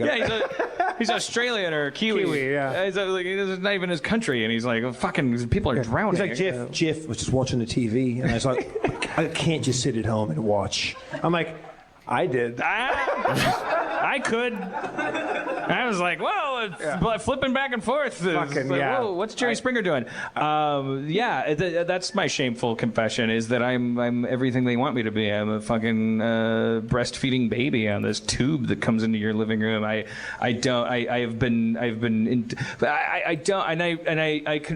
That's one of those confessions, like the guy that confessed the cat thing. So there were a couple of those were the things. It was like the real crime. It's like when you're really confessing it, it's like, and I don't believe that the confession helps, because otherwise I would have confessed it a long time ago. A confession is something that you don't want to be true. And we're primates, so if you hide it long enough, it goes away. Cat shits on the carpet, dries, turns into crumbs, blows away in the wind. Take your shitty underwear, put it in the garbage. You never shit your pants, I forgot. Yeah, you play with matches, mom doesn't catch you. It never happened. You murder somebody and the body goes away. You're not guilty. So confession is over. Here's the thing about confession. No fucking resolution. That's the thing, okay? Maybe that's how we slipped. I'm just stumbling into this. I took world history in 10th grade. The Catholic Church invented this concept of they would sell you absolution. Like they put a dollar value on it. That would be my next step, as I would say, write it down on a slip of paper. We'll read it out loud. Tell it to me or me alone. Give me $1. Now it's done. Now it's over. Now you didn't do it. Maybe that's not how confession works. Maybe confession just needs to happen and just bubble it up. It just becomes a froth, like a zit on your face. Just a blackhead turns into a whitehead. Maybe it stays painful. Maybe it festers.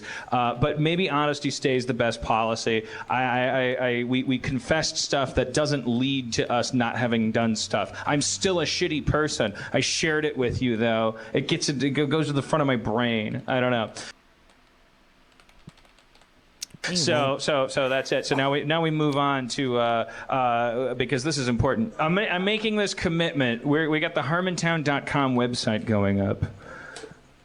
I'm going to put on the Harmontown.com sometime between now and the next show. Oh, right. I have to make sure that Jeff and I have rolled first level Dungeons and Dragons characters, advanced Dungeons and Dragons characters. I guess I have to specify first edition. Well, okay. Okay. Sorry, buddy. Somebody cried out in pain, like a wolf trapped in a little. The saddest confession of all. Well, okay. All right. Well, that doesn't. See, that already gets complicated because I grew up on just AD&D with the old school stuff. I don't know. So is anybody here like is somebody here like a Dungeons and Dragons kind of aficionado? All right. First hand to shoot up. Are you willing to come up here for just a second? Just to answer some questions. This is amazing. Let's welcome him to the stage. Because What is your name? Spencer. Spencer, everybody. All right, that's already a good.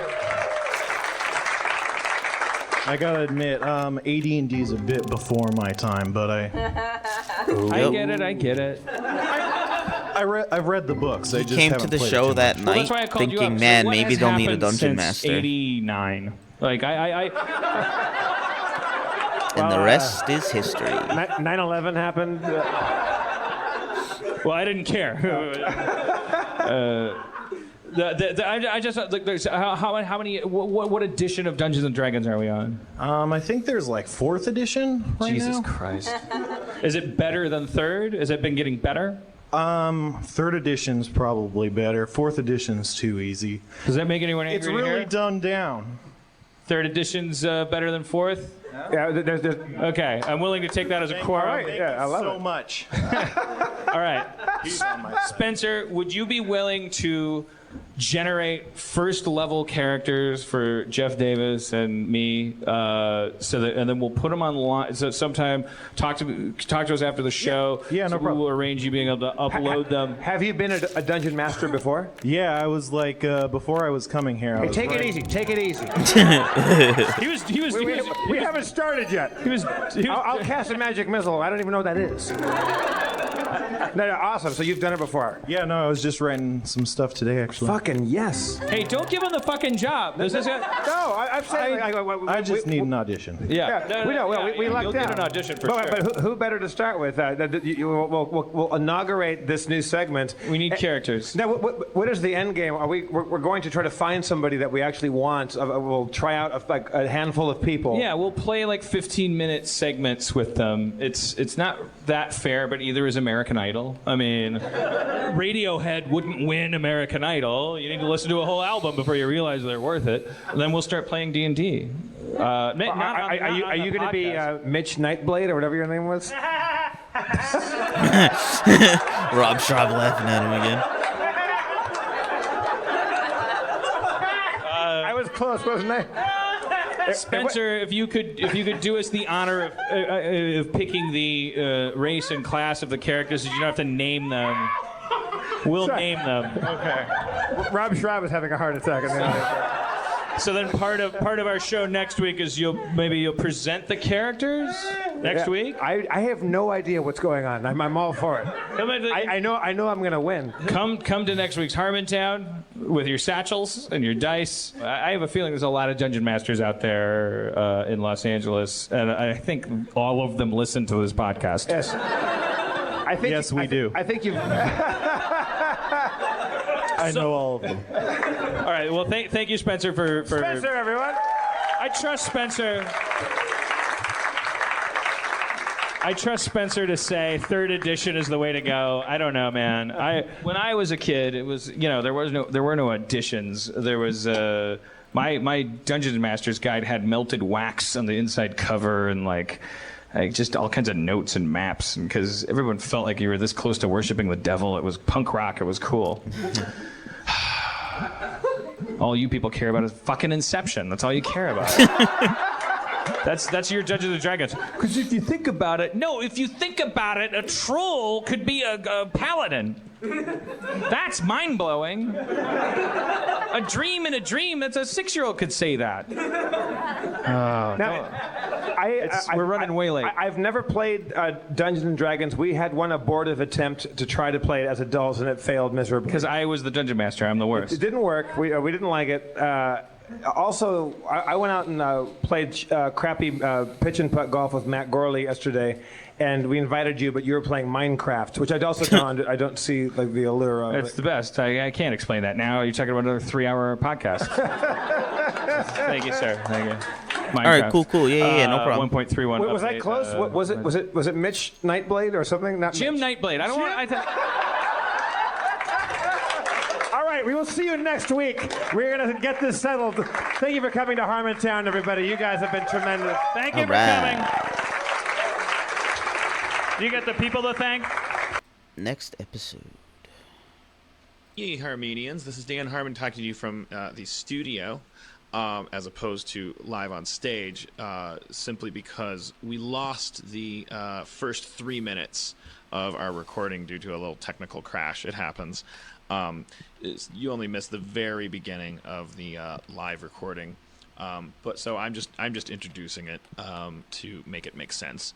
While I've got your ear, I will caution you. This is an unexpectedly intimate episode of Harmontown, and I they're not usually family fare, but I will say, if you had any respect for me or my friend Rob Schraub, and it was based in any way on our manners or our concern for our own posteriors and lack of experimentation with them, maybe don't listen to this episode.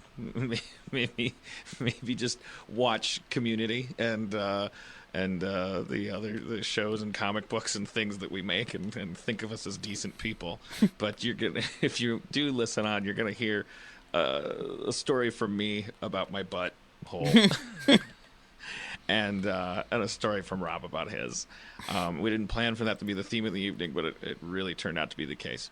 That's about it. Oh, I also just want to plug Harmon and Schraub's Found Crap, which is going to be part of the Everything is Terrible Festival on August 26th, I think at 5:30 p.m. Come see. Rob Schraub puts together all these amazing found footage things. If you're in Los Angeles or near Los Angeles, it's definitely worth coming out for. Both he and I will be there, and love to see you there. So we now join Harmontown in progress. Just to give you the context, Jeff started the show with some sexy music. We were talking about sexy music. It reminded me of the fact that I had given my girlfriend a little fashion show recently to Sade music. I'm sorry, one more time. So we now join Harmontown in progress. Just to give you the context, what you missed at the beginning is that Jeff started the show with some sexy music, which reminded me of the fact that I had given my girlfriend a little fashion show a couple days earlier because she had bought me some new clothes. So here we go.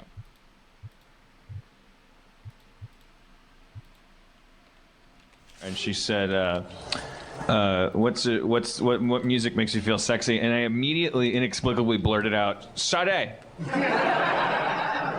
So it was just like we're just playing a Sade album, and I was like trying on a bunch of checkered nerd shirts. Was it Smooth Operator? Yeah, well, there was Smooth Operator was in there. Sweetest Taboo, of course. I remember it brought to mind a memory that I thought was so odd.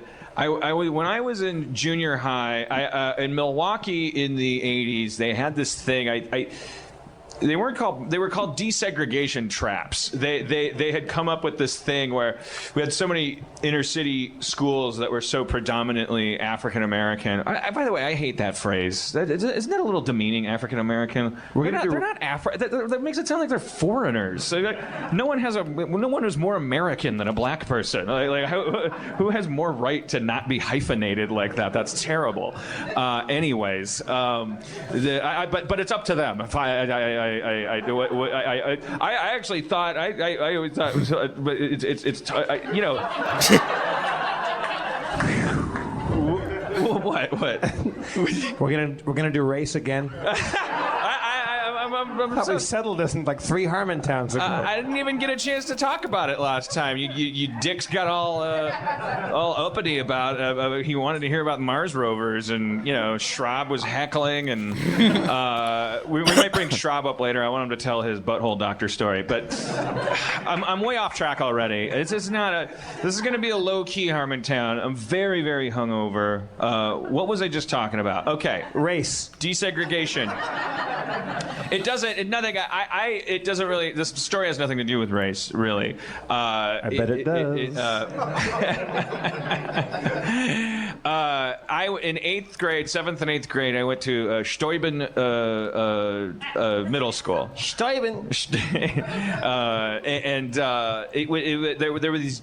It was for the computer specialty, which was a desegregation trap. In reality, they had 6 Apple IIe's in the basement, and they just wanted to. They were trying to bus white kids into schools that were so disproportionately black, and so I was like one of 6 white kids there to use their Apple IIe's in this school. It was great. By the way, white people much more racist than black people. Like that's a genetic trait that I can actually I believe in, because I went to, for much of my public school life, I went to predominantly black schools, and I never got picked on, or it was only when I went to the suburbs and started in these more predominantly white schools, I started getting picked on. Like I remember a girl took a piece of tape and taped it secretly to a pair of jeans to as a way of tracking how often I wore them in a week. Ooh.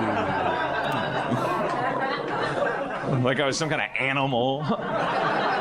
I was like, black people don't do this. That's a stereotype I am comfortable saying. Black people are nicer than this. I'm not a big fan of racial constructs, but I believe black people are nicer and less racist than white people. There, okay.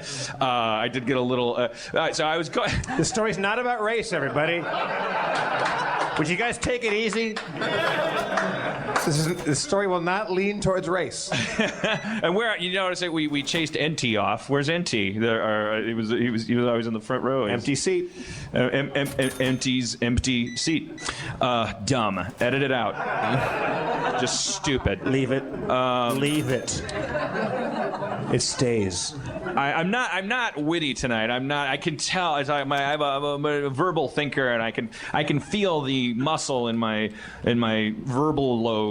I can see. There's days when it's on fire, and it's kind of spinning, and I was like, I'm gonna rock it talking to people tonight. Have we told the story, or can I ask you to tell the story about roll call? And you know what I'm talking about? The guy. Oh yeah. The guy who subverted roll call. That takes place at the same school. I just wanted to tell this story. I don't think it's a good story, so buckle up.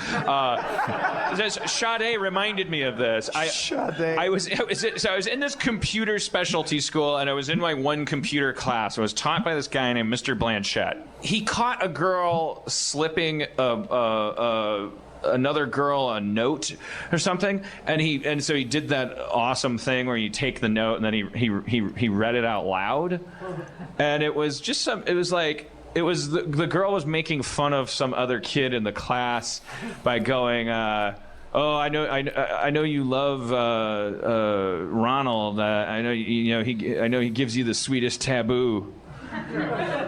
And his face turned purple, and he said, "You don't even know what that means. You know, why are you talking about that? You're 13 years old. You don't even know what that means." I was like, "No one knows what that." What? You're not a real Sade fan. Yeah, exactly. The hardest course. I've been to 4 of her concerts. I just really, I'm pretty sure it means fucking, probably, and no one knows what that means more than a bunch of 13-year-olds. We're coming in our pants, like by reading math books, like at that age. The school smelled like Gen Con. It was so, it was, there was so much testosterone and estrogen just bursting out of us. Our faces were festooned with hormonal acne, and all of us were, running into dark corners to touch ourselves every chance we got. I think we know what the sweetest taboo is. I think it's fucking. In that same school, because you requested the story. This one is by request.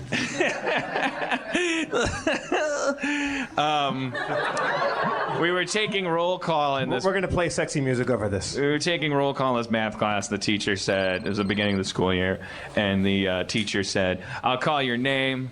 You say here if you're here. Also, if you have a name that you prefer to be called, you can let me know then. And what she meant is what happened to be like, she'd say, LaShonda Johnson, and then LaShonda would say, here, Shonda's fine. I was okay, Shonda. Dion Nash, here, you can call me D. D, okay, great. And then she calls this one guy's name, Trevor Smith, and this kid goes, you may call me Royal Champagne. This 12-year-old kid. And she went, no. Royale Champagne. So good. If I'd have been that teacher, I would have said, all right, and I would have called him up to the board every time. Yeah. What's the square root of 151? Royale Champagne, would you treat us? Well, there was such a... She was probably scared. It was like, you never knew back then. It was like they had to have rules against magic markers. It was such an odd thing. Like, I don't know if this was a place in time or if this is true for 12 and 13-year-olds in middle school, but everyone was obsessed with gangs. None of us were in any, but everyone was like, they were always drawing little pitchfork symbols and stars that were gang symbols for the local Milwaukee gangs on the walls. This is junior high school or elementary school? This is junior high. Yeah, we're not. Nobody in that school was rolling with the 2-7 boys, which was one of the local gangs from 27th Street. And there were the Black Gangster Disciples, BGD, and their symbol was like a little pitchfork. I'm holding up my hand to form a little pitchfork. Those pitchforks aren't straight, man. Oh God, that reminds me of the story. I'm like, yeah, we were in metal shop, and the teacher put on a slide projector, and then just like 85 like pitchfork shadows come into the thing, including me probably, because it just became a thing. It was like that and beatboxing. We were all just doing it. It was the culture. It was just like people were walking down the hall just going. You just did it all the time. Wait. That was pretty good. Yeah, I went to Steuben.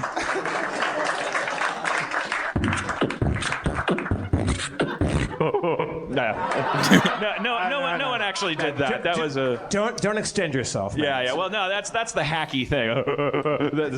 My mom, I used to come home and do that in my mom's impression. She'd go, will you stop doing that with the apsta? There's not a white guy in this room that hasn't tried his hand at beatbox at some point. We've all tried it. Yeah, I'm darn good at it in a pinch. Let's see. There was budget. Oh yeah. So all these pitchfork shadows come into the slide projector's illumination, and And then you just hear this guy, John Morse, who was this big, tall. He seemed like he was 9 feet tall. Just one of those beanpole like sprouters, and he was kind of like, I think he was a little touched. I think he was one of those kids who slips through the cracks. Like he wasn't special enough to take advantage of being special. He was just you just felt like he was destined for bad times or Verizon employment.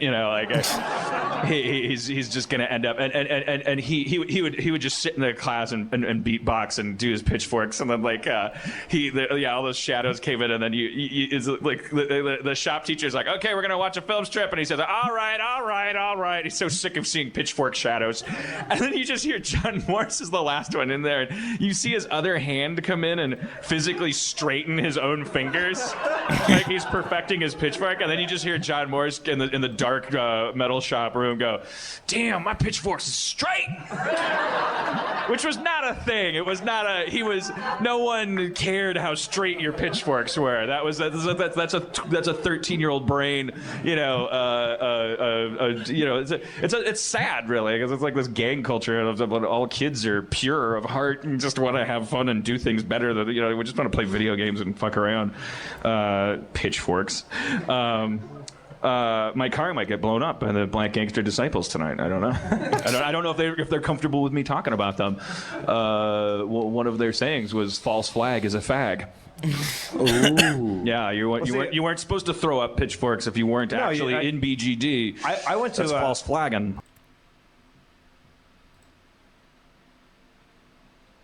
I went to public school in Los Angeles during the late 80s and early 90s, and that's when everybody was in a gang, like for real. And you went to a party, you could go to a party in like a lower class neighborhood or a working class, middle class, upper class neighborhood, and gangs would come, like Compton Crips, like Bloods would come, like a big, bad, gun-toting, bad motherfuckers would show up. And we were all just like nerds, and like I used to wear because I was like a bodyboarder and I had dreadlocks. Hey man, it was 1987. You guys weren't there. I had like natural dreadlocks. I also had a tan. Picture that. I mean, even us in Milwaukee were into the Ocean Pacific culture. You really lived on Ocean Pacific. But I would wear like a little bandana, but I was smart enough. You couldn't wear 8 colors. There were 8 colors that if you wore, someone would come up to you and grab it. And I was at an arcade bowling alley kind of thing, and I walked outside and I had a green bandana on, kind of tied in the back. I don't know what I was doing. And I got jumped by 12 guys, and they just came up and just kicked me in the chest, knocked me down. I'm all alone. I was, I'm 6'4" now, but I was 5'4" as a freshman in high school. I grew 10.5 inches. So I was very little and very skinny. And these 6 Latino guys jumped me, and the main alpha dude walks up, and he grabs my bandana off, and he goes, yo, bro, you want your rag back? You got to claim it back from Cactus Bunch. What in the fuck? What in the strawberry shortcake unicorn mythology? Cactus? What? Cactus pickles? What were they called? Hey, man, it was the first I'd heard of them. What did you say? The Cactus Bunch. Bunch? Don't call your gang a bunch. That's like a Don Knotts, Tim Conway movie. Look, a bunch? They weren't. I'm not saying it was the toughest gang in town. I'm saying there was 14 of them, and they had my rag. So the guy took the fucking bandana off, and he goes, "You want this back? You got to claim it from Cactus Brunch." Yeah. Well. No, sorry. Cactus Brunch. Cactus Brunch was even more dangerous. That's what their wives were.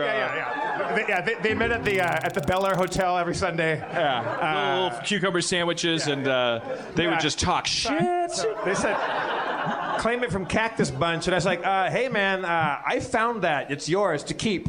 It gets too cold in Milwaukee for people to be that violent. We all have to hibernate. We have to save our energy. And, by the way, my apologies to the Black Gangster Disciples, the 2-7 boys, Cactus Bunch, and the Cactus Bunch, especially the Cactus Bunch, because we really took them. I want the Cactus Bunch members that are listening to the podcast to know My issue is not with your manhood. It's simply with your nomenclature. It's your ability to name your gang properly that I question. I don't question your ability to murder me. Cactus Bunch. It's so adorable. We're the Hug-a-Bunch. There's a really old school gang in Los Angeles called Las Cantaranas, which is the Singing Frogs. But they're a really old, veterano gang. All right. Well, my hats off to them. Rags at half mast. Pitchforks straight. Let's get off this topic. I feel like it's a bummer. I'm going to get in trouble. But speaking of bummers, tonight is going to be a bummer. That's why I got fashion and style advice questions from you guys. It's because I wanted to commit to tonight being a bummer. I'm very hungover. I went to a bachelor party last night. Like I told you, I woke up this morning and I knew I'm not going to be funny tonight. I'm not going to be insightful. I'm not going to be witty. I'm only going to waste your time and steal your $10. So I wanted to just be above board about that. And so for the questions that we got from the audience tonight, they're at a topic that I am bound to fail at speaking to, which is style and fashion. I picked the worst topic that I thought that I could think of to commit to tonight being the worst Harmontown ever. So buckle up, and if you're listening at home, stop. Dan, someone from our audience asks, why do all girls think they can wear leggings? What does that mean? Because they can. I don't. Young man, aren't they kind of a one-size-fits-all? Aren't leggings just like? Are they just like tights without feet? I think that someone's saying that some people wear them to greater acclaim and success than other people. Well, that's everything. That's all clothes. See, I'm already pissed off at this category. What the hell are you talking about? You chose the topic. Like, this is the tyranny of hot people. It's like, if you look good, you can wear a towel. Like, why do you have to also, in addition to that, ugly people are the ones who should be caring the most about clothes. You shouldn't go, her ass is too fat. She shouldn't be wearing those pants. Fuck you, you bad person. I told you, I wasn't kidding, man. I'm not on all four cylinders tonight. I'm on two. So why? Because they can wear leggings. Shame on you. You snarky David Spade type. All right, Dan. Let's see you in a pair of leggings, Miss Thang, or Mister. The next question: if you were a lady, what? I will say this. Sorry. Here's a good question. Here's the question that should be asked. How do you find out as a woman? When do you learn? Who tells you? What newsletter do you get that tells you that you can't just wear tights as pants? You ever go to the mall and you just see some lady who didn't get the telegram? She's just wearing, it's so jarring visually so it's like, you're just not wearing any pants. Those are underwear. And you're just wearing them is it just like a thing that you see someone else doing it and then you do it, and that's like someone has to tights aren't pants for sure. I know that. That's not like a no white after Labor Day thing. That's like a you can't just wear underwear for pants. Those are tights. But you love tights. Yeah, I do, but I like them because, their tights aren't really, just wearing a pair of tights walking around the mall that's not flattering on anybody. You could be, I'm going to date myself, Cindy Crawford. I don't know, who's hot now? Who's the... Kate Moss. You could be Kate Moss. Let's get lost tonight. You could be my black Kate Moss tonight.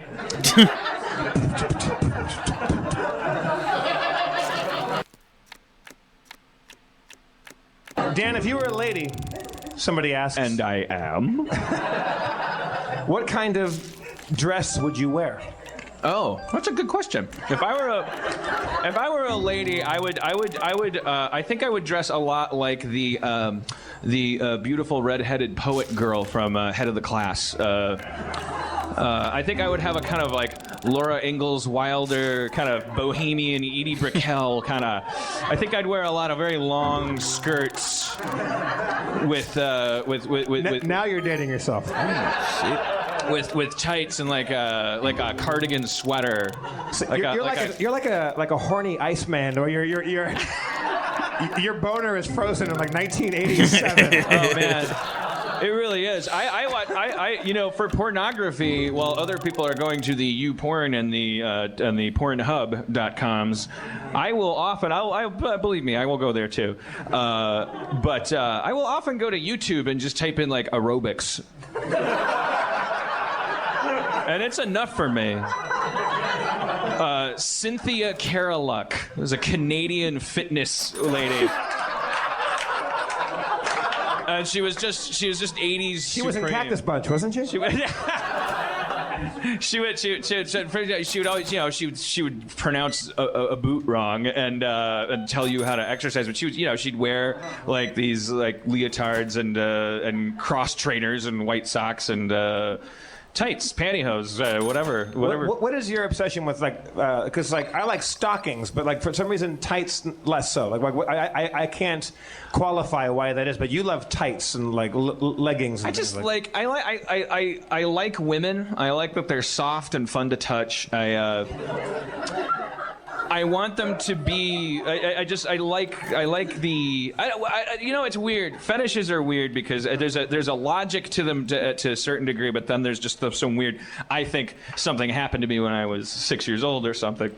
A lot of people who have like feet fetishes or like nylon fetishes, they'll have memories of like playing under the table with their Matchbox cars and their aunt was crossing and uncrossing their legs. Like they'll have a visceral memory of some sexual awakening for them.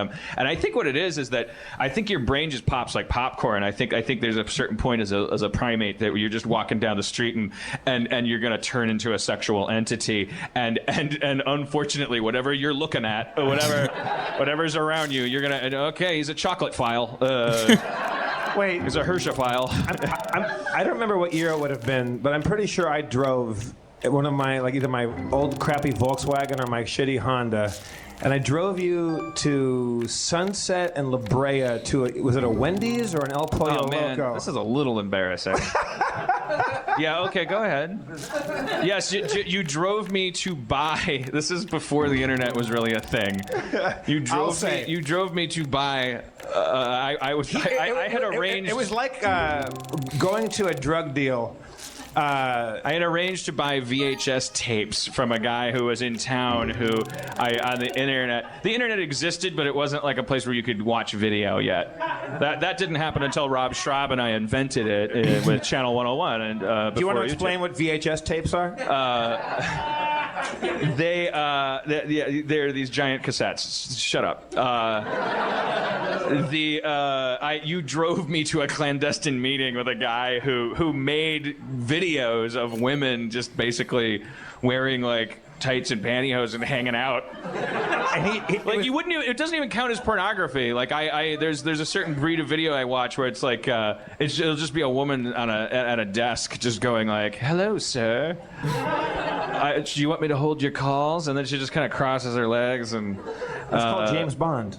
And then they start disrobing, and I go, next day. But a guy, like, you got out of my car, and we're at the Wendy's or El Pollo Loco or whatever it was, at Sunset and La Brea, and I'm waiting in the car, like, shit, something's about to go bad, man. I got a bad feeling about this. And a guy came out with a ratty old cardboard box full of VHS tapes. Well, because I'm not going to buy one, so I bought all of them.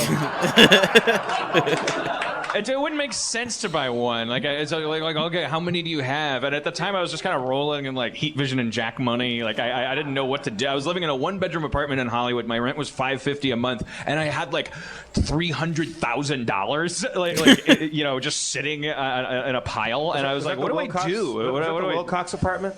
Yeah, Wilcox. That apartment was amazing because it was a little like a 8-unit like apartment building.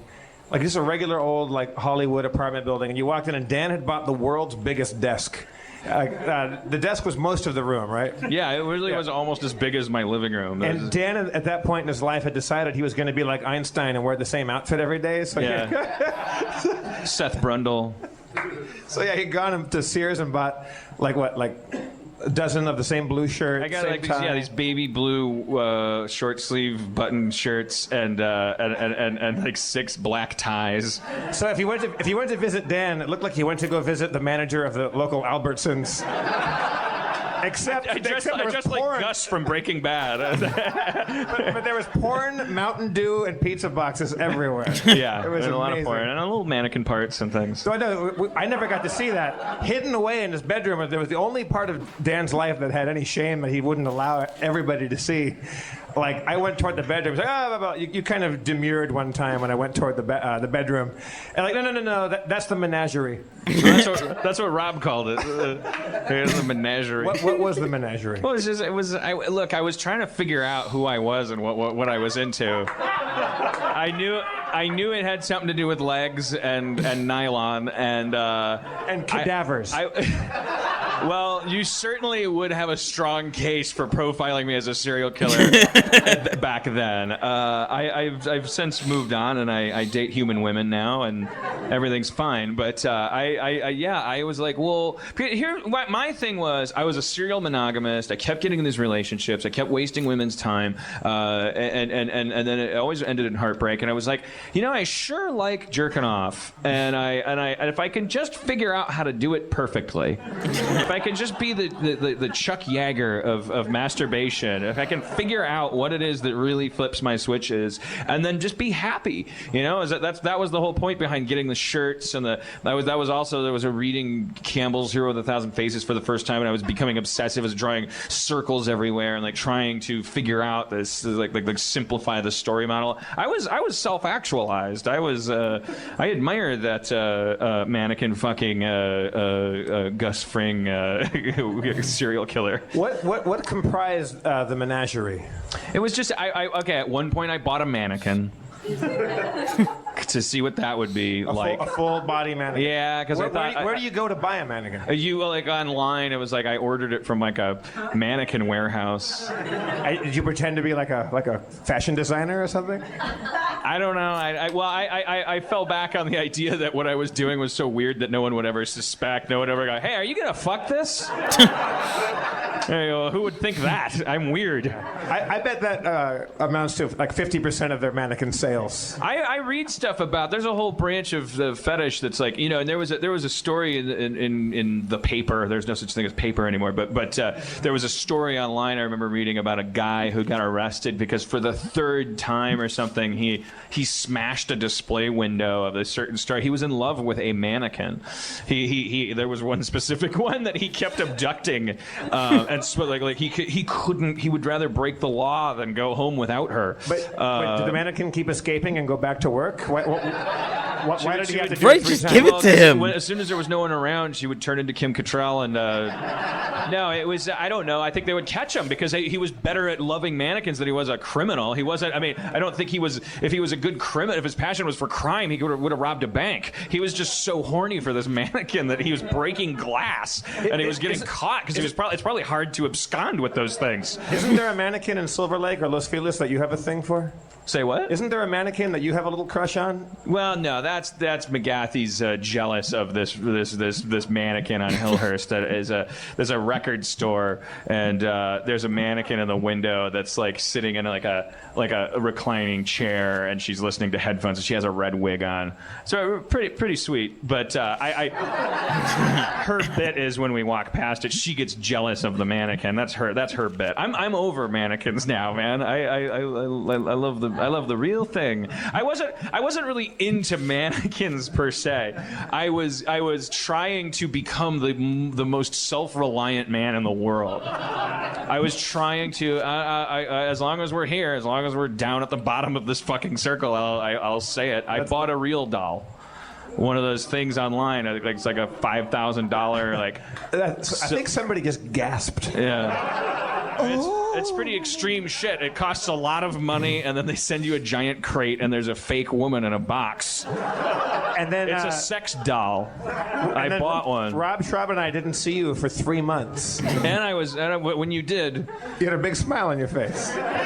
it was the best relationship that I had had to date at that time. I think it was an important thing because it's like sometimes you talk to people and they're like, I can't be in a relationship. I don't know. It has something to do with loss of control and all this stuff. It's like, figure out who you are and what you want. Like, get to the bottom of your circle. I think there would be less sexual crime and victimization and objectification of women if men would be a little more like indulgent with themselves of like what they really were thinking and wanting, and so that they didn't have all this shame that had to get redirected and come out at weird times with the people that had the misfortune of running across their path. I looked at it like I was just I was just looking for the perfect back scratcher to scratch this itch because I was becoming so ashamed of myself for dating women. It's like, that this relationship isn't going to work. Stop doing this. Stop putting yourself out there. When you know that something is going to end with someone else being hurt and you do it anyway, then you're Cleaning, a bad I hear, person. is a nightmare. Figure your shit out. What do you like? Wubby bought one and the for answer is, a bit that he did. Angora sweaters and He dressed her up and took nylon. photos with her. So is that what you would wear? Was that what? If you were a lady, is that what you would wear? Yeah, I would do that too, but only at home. I wouldn't like go out in it. I would like roll around in the bed in it. If I was a woman, I would just buy a bunch of outfits and roll around in the bed and look at myself in a mirror. But I think that's all guys would think that because they'd be like, oh, I'm a woman. I'm a human playboy. I was dating a girl one time, and I told her I liked stockings, so she wore fishnet stockings. And during the course of our intercourse, they were torn a little bit. So the next morning she left my apartment and then she threw them out in the trash can by my bed. So she left and went to work, and I'm there, and there's these stockings in there, and I had never put stockings on before, and I thought, well, I'm into stockings. Let's if I'm going to jump in the pool, let's touch the bottom. Let's find out. I'm not gonna not put them on and wonder if maybe that's where I'm going with this. That's what I'm saying. If I'm Tim Curry from Rocky Horror. Well, why are you expressing all this? I'm not. Dismay and wonderment at my. That's what I was doing. I was trying to figure out where does this lead? Where does this end? Where does this go? So I put them on, and it felt pretty good, You put them on and it feel kind of sexy. Like that's part of what stockings are about. I don't know why I like them so much, but I put them on. But I've got knobby knees and I got hairy legs. They didn't look good. I didn't have sexy legs, but they felt kind of good putting on. And I was like, oh, that's cool. I like that. I like them better on women's legs than my own. So I took them off. I posed and primped and preened a little bit in front of the mirror. I gave it the full college try, and then I took them off and I threw them out. And I told my girlfriend, I said, I pulled your stockings out of the garbage and I tried them on. She's like, God damn it, I knew it! I was going to take them with me. I knew you'd put them on. I was like, all right. Yeah. I didn't like it.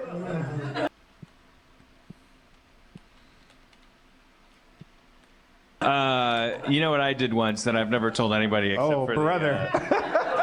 I never told anybody this except for the community writers room because I encouraged to kind of like write what you know, explore yourselves, like confess things, and let's write episodes about these things. Okay, well,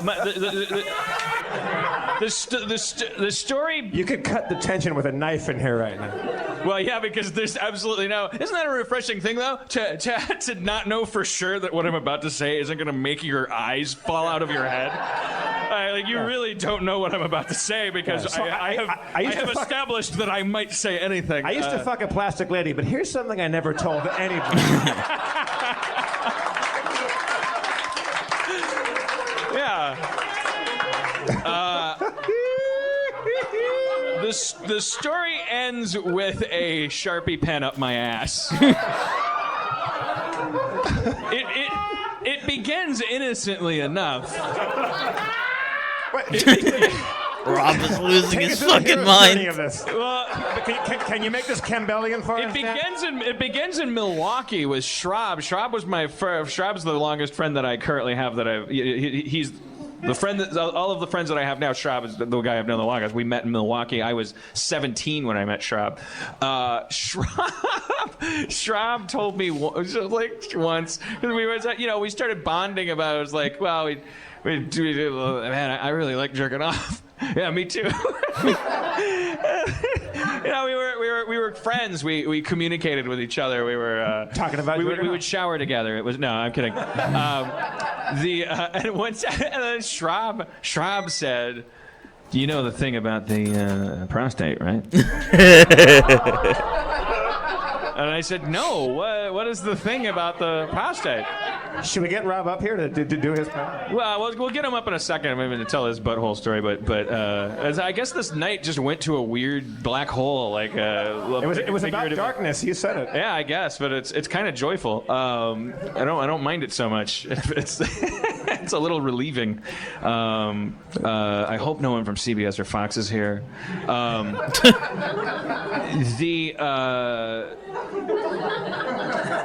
You know what's really weird is that I don't know if he minds me saying this. Henry Kissinger's son is in the room. What? Yeah. All right. Okay. Rob goes, when you're jerking off. Well, you can't just pass by that. All right, go on. You're about to tell a Sharpie up the butt story to Henry Kissinger's son. Schraub tells you, when you're coming, you rub the, what we would call the taint, what we would come to call the taint when we achieved that kind of word power.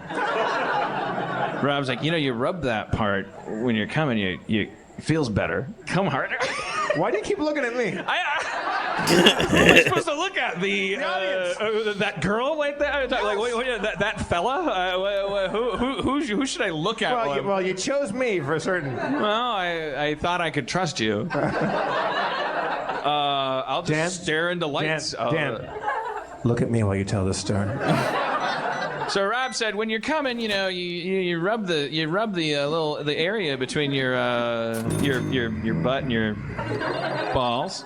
It's a thing. It's like it feels a little better. And I was like, I wonder why that is. What is that? Was a magic button there?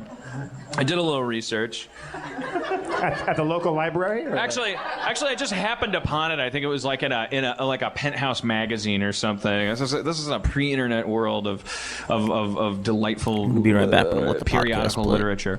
And there was some guy who wrote in a letter to Playboy or Penthouse or something and said, "Dear Playboy, my girlfriend was pleasuring me, and she rubbed the area that Schraub was talking about, Rob Schraub."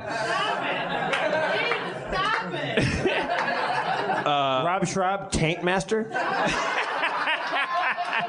That is a great direct-to-video movie. Have you seen Taint Master 2? Yeah, I didn't like it, but I heard Taint Master 3 is going to pretend Taint Master 2 didn't happen. Yeah. Which is cool, because I didn't like learning that Taint Master was an alien. Yeah, I thought that he was a master of taints that was earthbound and could speak to them and see through their eyes. I've got that poster. It's amazing. I just think it was interesting that Mark Singer, who was in Beastmaster, he had have you watched Beastmaster?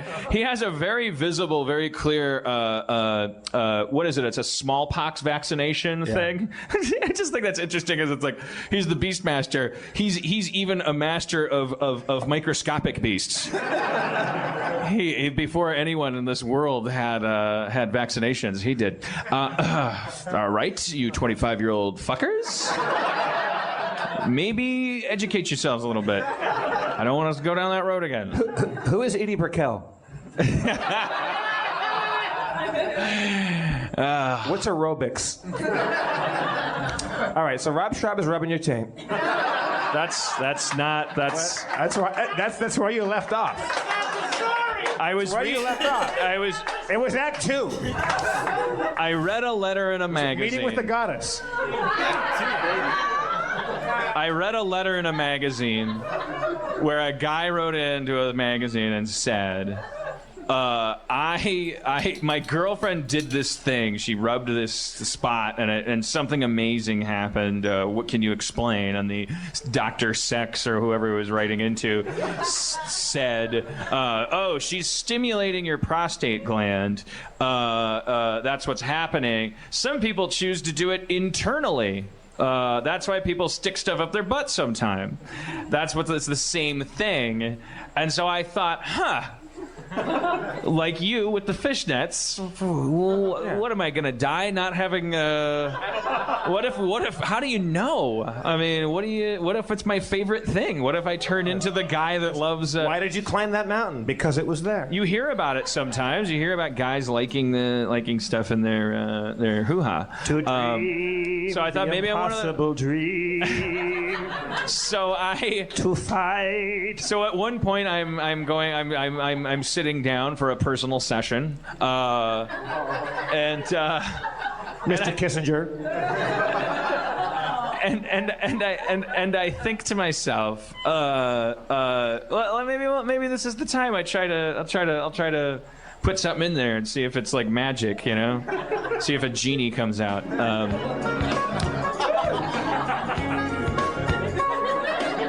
Go on. So I looked around my house because I thought, well, I'm not going to put my finger in there. Yeah. Because it's a butt. That's gross. I don't want poopies on my finger. This is for the ladies. So I'm like, well, it's foreign object time. So I look around and I'm like, just getting set up again. I landed on a Sharpie pen. Yeah. Not the cap end, but because there's the regular just smooth white end. That's what I'm talking about. I was like, well, this is a good starter, you know, like start slow, baby. Maybe I'll end up putting a thermos up there, but that's the spirit. Let's find out. And so the end of the story is I have a Sharpie pen stuck up my ass, and I came, and it wasn't that big a deal. It might have been a little better. I can't remember, but what I do remember very clearly is there's a thing with guys. This is something that's very amazing to me. When guys have an orgasm, it is instantaneous. Like whatever was in your bloodstream, whatever was in your brain that was making you sexually, post-nut clarity we call it like, these days. Literally in an instant, like the moment of your orgasm, it's like the thought of sex is like mowing the lawn. Everything goes away completely. You go from being like Dr. Detroit to being Dan Aykroyd. Wow. Fuck you guys. just rent some shit. Dr. Detroit. Now I'm turned on again.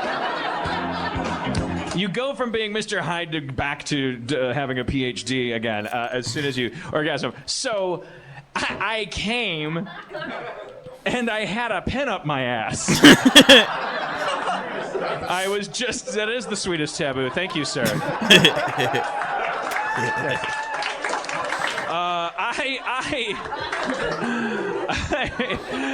There's nothing you don't want.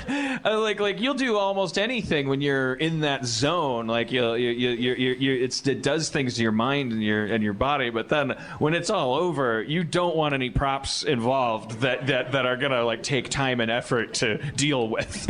Like I was a man who I was back to being a normal stockbroker. I wasn't ever really a stockbroker. That would be embarrassing. I had a pen up my ass and I had to pull it out. Yeah. Well, wouldn't you rather I did? So you didn't want me to like pull it out now and go, and here it is. So when you come up after the show for like autographs, a golden railroad spike. After the show, Dan will be signing autographs and pictures. Yes. I told the community writers room that, and there was no end of Sharpie jokes.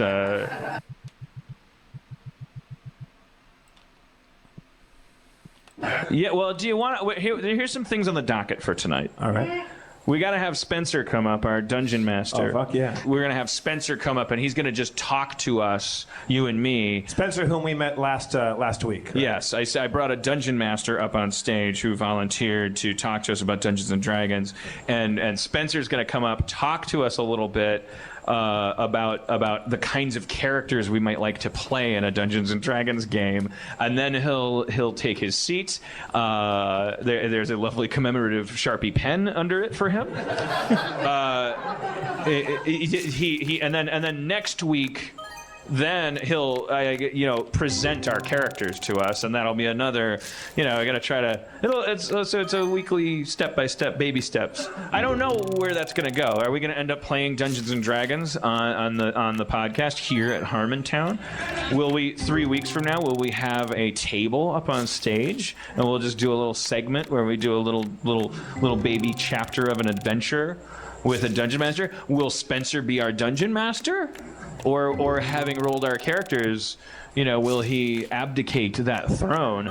Will we audition, as I suggested we might, other dungeon masters and each week and see how they work for us? I don't know. I don't plan that far ahead. I'm a bad planner. I stick pens up my ass. That was not a guy who is thinking about Wednesday on Monday. That's Sha la la la la la, live for today. That is a man who DMs his carpes. Please welcome to the stage. For those of you who were here last week or listened to it last week, sorry, I totally blue-balled your applause there. I'm sorry about that. But for those of you here last week or listening to it last week, I said I want to play Dungeons and Dragons on the podcast. I think somebody needs to roll characters for us. I needed immediately. I'm so out of touch with the world of Dungeons and Dragons. The books I own are from '89, and thank you. Applause for a year. It was applause for a year. Someone applauded a year. So we brought this guy up. He shot his hand up when I said, who knows anything about Dungeons and Dragons? Who's a dungeon master? Spencer raised his hand coming up, and so I talked to him after the show. I think we should edit all this out because I'm explaining a bunch of redundant bullshit. But let's bring our character, the guy who's going to create Jeff and I's first level Dungeons and Dragons characters to the stage. It's Spencer, everybody. Bring him up.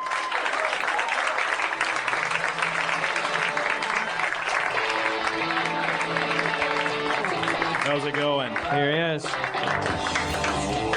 Now, at risk, Jeff, you're like for those listening, do we want to describe Spencer? He really does scream Dungeon Master. I would say 6'5", 4. How tall is he? 6'4". 6'4". 6'4". Bearded, hair, pretty long. Metallica length hair, lower scapula length hair. He's bespectacled and kind of like intellectual small glasses. He's got a t-shirt, some plaid shorts. He's very casually dressed. I would have pictured a top hat and a cloak, but but it's a podcast. There's different kinds of dungeon master. We'll edit that part out. He has a leather top hat and goggles on. The goggles aren't on his face; they're on the hat. And he's wearing a jacket that goes down to the floor, and there's 18 buckles on it. He has pockets on each arm, each of which are clearly carrying a weapon, and he has a dice satchel. That's not true. No, I want people to really know. He's a very casual dungeon master. He looks like it's casual Friday at the Norse pillager village. On the Viking ship. Yes, it's Biz Cash Fry during the Norman invasion. It's laundry day on Eric the Red's boat. Right. It's a big bushy beard. 6'4". Employee of the month, 1524. Okay, all right. So Spencer, our goal right now for this conversation, all we want to do is we want to talk about the kinds of characters Jeff and I would like to play. Now, there's not a lot of two-person campaigns, is there, in Dungeons and Dragons? That's not really a common thing. I don't think it's too common, but it does end up happening, yeah. Well, it's Sometimes you don't have any friends. Yes, exactly. if there's one contingency we of the role-playing ilk have to prepare ourselves for, it's less people showing up than we thought. Can I just say, like 2 pens and a real doll ago, I was like, they're gonna think I'm a loser. Yeah, you're welcome. You're welcome. You're like Cary Grant up here. Fucking Spencer killed it, dude. Yeah, I am not a. I am a nerd's nerd. Have you ever tried on stockings and put a pen in your butt, Spencer? Can't say that I have, Yeah, but I'm well. interested. Yeah. Well, what a square. All right, so it happens. I think that because I know that in creating parties of Dungeons and Dragons characters, what you want is a kind of balance. Like, it's possible for Jeff and I to both be magic users or both be fighters, but we probably want to balance ourselves a little. Yeah, you want some some heavy meat to take some damage and some. Yeah, you want to balance. Sweet as taboo. I've never played this. I have no idea what either of you two are talking about. All right, well, now. let's walk them through it, Spencer. It's like, if I'm assuming that the 3rd edition of Dungeons and Dragons hasn't changed the fundamentals. It's like there's class. Class is like occupation. There's fighter. Well, you list. All right, yeah, so mostly it's just like classes. There's the barbarian, which is, a barbarian. There's a bard, which tells magical stories and can cast spells and cause people to double over in painful laughter. There's clerics. They channel their power of their gods. Let's see, druids. They're kind of like hippies, but with magic. You got fighters, they have big swords and whatnot. You got, let's see here. All right, you got monks, which are kind of like martial artists, like Jackie Chan kind of people. You got your you got your paladins, which, they smite evil in the name of their gods and are usually jerks. There's rangers. Jeff's hand shot up when he heard that description. You got the Rangers, which is like Legolas from Lord of the Rings. He's got a bow. He uses 2 swords, that sort of thing. And they're kind of nature experts. Yeah, they can hunt. They can have beast pets, sort of thing. Like Beastmaster. Yeah. Like Taint Master? Almost.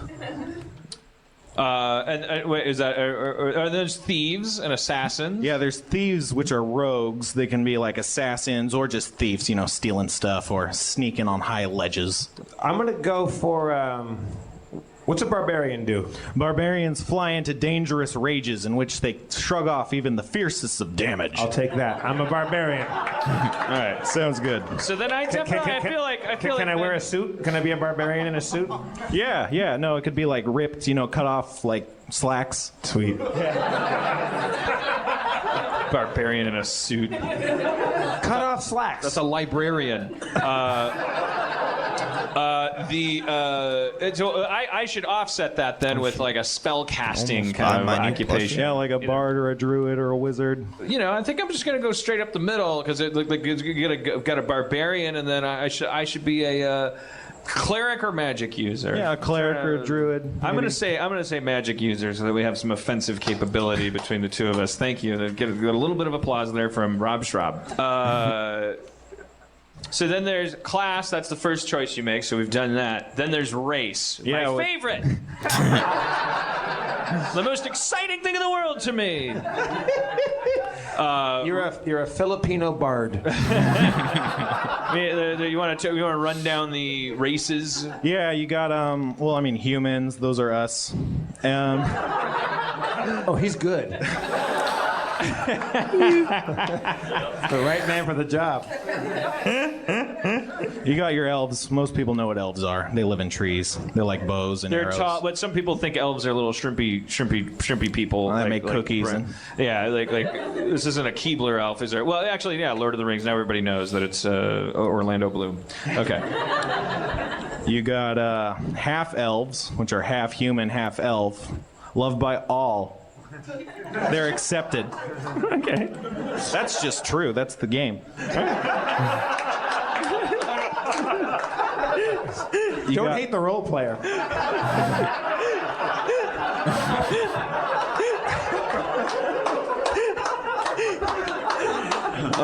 Okay.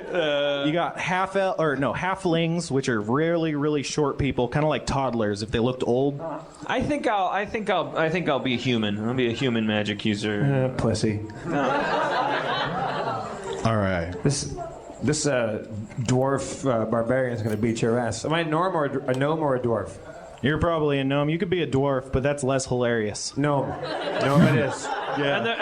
And the rest of it, unless we have any specific requests that we want to talk about, like concepts that we want to, because part of your job now as a dungeon master, from what I understand, is he's going to go roll our characters. This is a combination. So some of it involves actual die rolling, like generating our attributes, which are strength, intelligence, wisdom, charisma. I'm assuming. Stop me if I'm wrong. Those are all right. Okay, well, but so I mean, we could turn you loose now, and you could roll. There's first level characters. We're going to be very weak, and we're going to have a kind of, and then you'll present them to us next week. You go, here's your character. So maybe we should come up with our names, Jeff. Yeah, I'm going to guess you're going to be Mitch Nightblade. No, because I'm going to be a magic user. All right. Yeah. Well, I'll come up with my name. Right now? No. I don't know. What do you think, Spencer? Do we come up with them now, or do you come back with these characters that are nameless? You should come up with a name now. You know what? How about this? Let's let the audience tonight name our characters. Okay. All right. I want. Let's see. You right here, sir. Hold your hand in the air, and then you, miss, right there. I want you to put your hand in the air, right there. Yeah. I want you to give me my first name, and I want you to make it. Know me, like something that think of whatever a gnome's name would be, and you something barbaric, okay? And on the count of 3, I want you to say what you're thinking right now. So you, sir, give me the gnomey first name. You, ma'am, are the barbaric last name. Ready? 1, 2, 3. Cork. Cork. I am Cork. Okay. All right. That fucking backfired. Yeah, I think I'll just call you Quark, probably. We'll be on a first name basis for most of it. I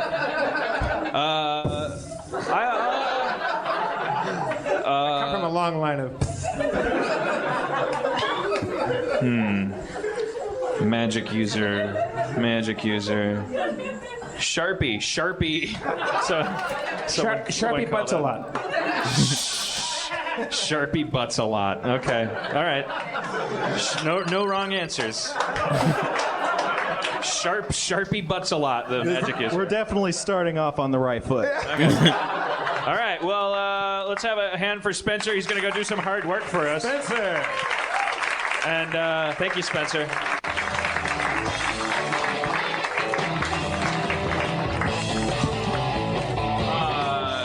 Yeah, he's gonna go do those characters, and then next week he'll come to us with what he's created, and then we'll just examine them, and that'll be we probably won't start playing next week, but then because then we'll have time to. I'm not gonna produce the show in front of you guys. We'll talk about it later.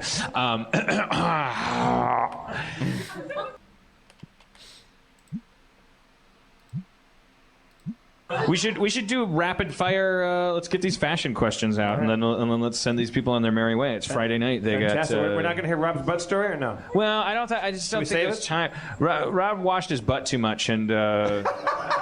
All right, Schraub, come up. Can you do the You want the short version? Yeah. What's the short version? Oh gosh, I don't remember.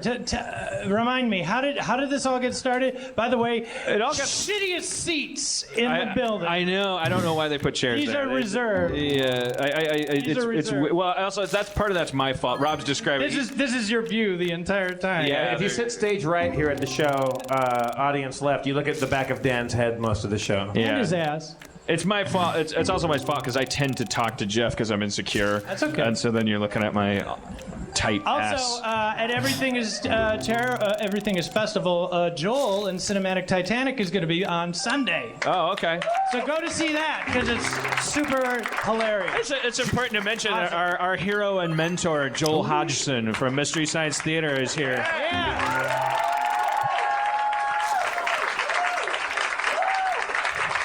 Joel Hodgson, truly a god among nerds and even some regular people. Joel, when Rob and I moved to LA, we were strangers in a strange land. We had no idea what we were doing. And this other guy from the Midwest who we worshipped when we were in Milwaukee because we loved his show. He was out here in LA too, and he was a big part of making us comfortable out here. Explaining to us like how disgusting it could be out here, and preparing us for that.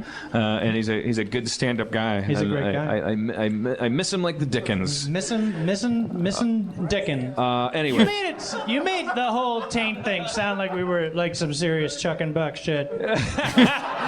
Hey man, you know what you gotta do? You gotta rub that taint when you're jerking off. It's not like that at all. I would be Chuck, right? That's important to you? That's really petty. He's Rob. Thinner, right? But what? I mean, there's several chapters, decades. Okay. You stop me when you want to take over. Okay. Rob, at some point in his life, became obsessive about cleaning his anus. That was an uncharismatic. Is that a really bad thing? But no, of course not. What's bad is how late in life I became obsessed. You decided that you weren't. Yeah, that you would. I don't think my mom potty trained me properly because I remember like, I don't know what it was. I don't know if my mom said it, but I got it in my head that all you had to do is wipe 3 times. On the ceiling if you want me. And on the pipe. if you wipe 3 times, I was never taught to look at the tissue. Like, I was a kid. It was like wipe 3 times. On the ceiling if you want. And then flush. And the toilet paper magically makes the poop go away. Which is not true if you've ever tried to get peanut butter then you felt off the carpeting. at a time when you. Don't take 3 wipes. What goes on in Wisconsin, by the way? It's crazy over there. So, but that's the setup. Is that so? What you started doing is you started like really kind of going for it. Yeah, like really washing it, making up for 20 years because God, I can't tell why. Yes, I can. Okay, so as a joke, oh man, I'm so sorry, honey. I'm so. She's married to you now. She can't do anything. I want to stay married. She's not gonna divorce you for telling how you clean your butt. So anyway, as a joke, back in the Dead Alewives days when we would show our balls and our dicks and stuff like that, it was the funniest thing in the world. We thought we invented that. Yeah. I dropped my pants and I don't know, grabbed a towel and I wiped it and it was shockingly soiled. And everybody goes, nobody's more embarrassed than I am. And then our good friend Sean McKenna looked at me, who would pull his dick out and pee on your shoe as a joke and stuff. Yeah, Sean had a bit he would do called the Star Wars trilogy, where he would do 3 things with his penis. Like he would make it a lightsaber with a pen light, and he would pretend it was Jabba the Hutt by making his ballsack talk, and then for Empire he would tuck it into its own foreskin, and then pretend it was the big reptile creature trying to swallow the Millennium Falcon. As his pinky was the Millennium Falcon as it flew away, and he would let his package unpackage. The point being, Sean McKenna's not someone that you want. That from derision, you don't take it lightly. That pre-Pulp Fiction comedy just was so easy back then. He had an impression of Jimmy Durante that could. It involved a pair of glasses and his dick. Yeah. His closer was Jimmy sneezing. Yeah, sometimes Jimmy had a cold. Let's move on. So anyway, Jesus Christ. The guy who would do that, Milwaukee. As a joke, I wipe my ass, and Sean goes, "Jesus Christ!" do you ever wipe your ass? And it was like, it didn't make sense to me until that moment. So somebody hit rewind on the VCR in my head, and I rewound like from 24 to 4 going, oh my God, I am the most disgusting person in the world. And things started making sense. The dots were connected, and I was like, oh my God, is that why I don't have a girlfriend? But after that, I went for it. I was like, washing, it was scrubbing, it just like to OCD. And that escalated, like, because Kate, you found out you could get special shower heads. When Kate, when we first moved in, Kate, because she was the best girlfriend in the world and now is the most amazing wife in the world. Please applaud. Kate Freund, married to the Taint Master. Which is she buys me, as I think it was like a birthday present or a Christmas present, like a shower snake. You know what where you attach it so you could do it, just so I could really wash my ass. Because you wanted to, not because she wanted you to. No. She knew it would make you happy. I wanted to watch it. And because I don't know, I got it in my head that the hotter the water, the cleaner it would be. Oh my God, Rob. And you know, it works for dishes. Right? Yeah.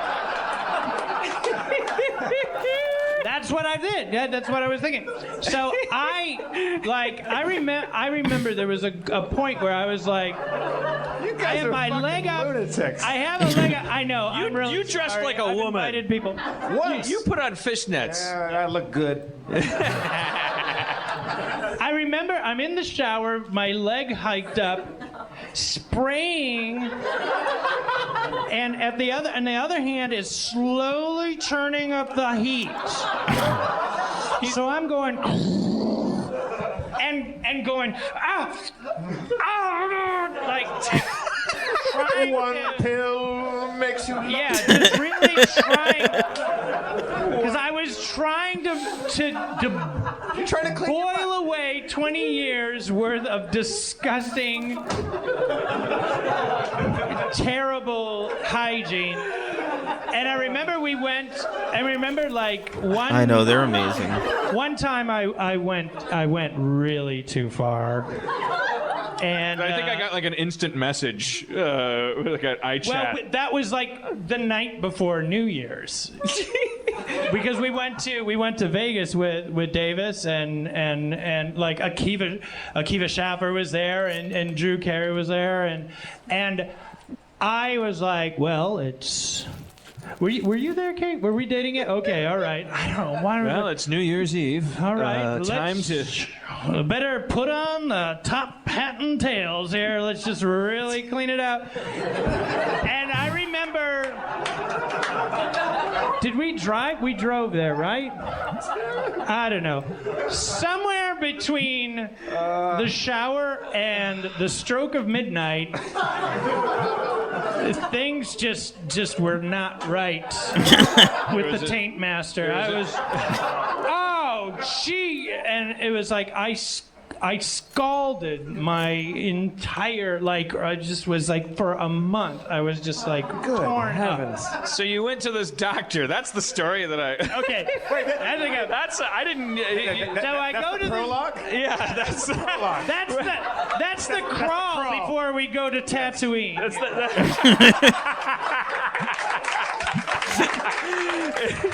It's a dark day for the rebellion. Or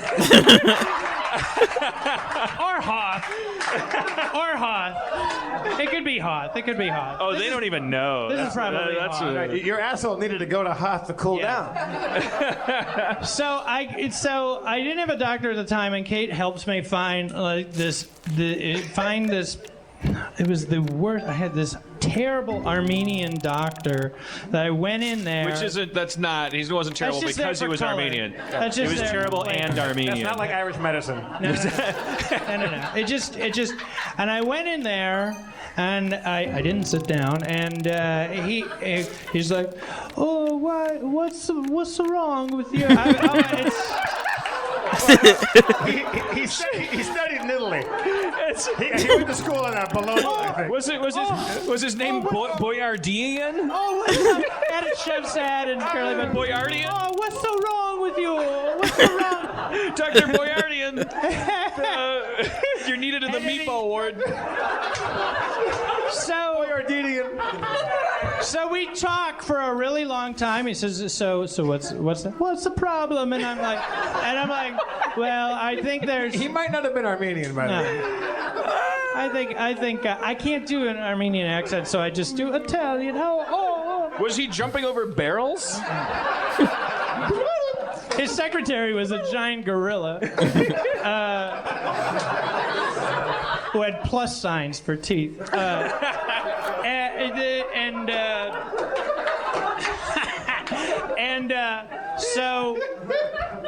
So we talk about it for a while. So, well, I think I got something going on down there, and I'm worried about it.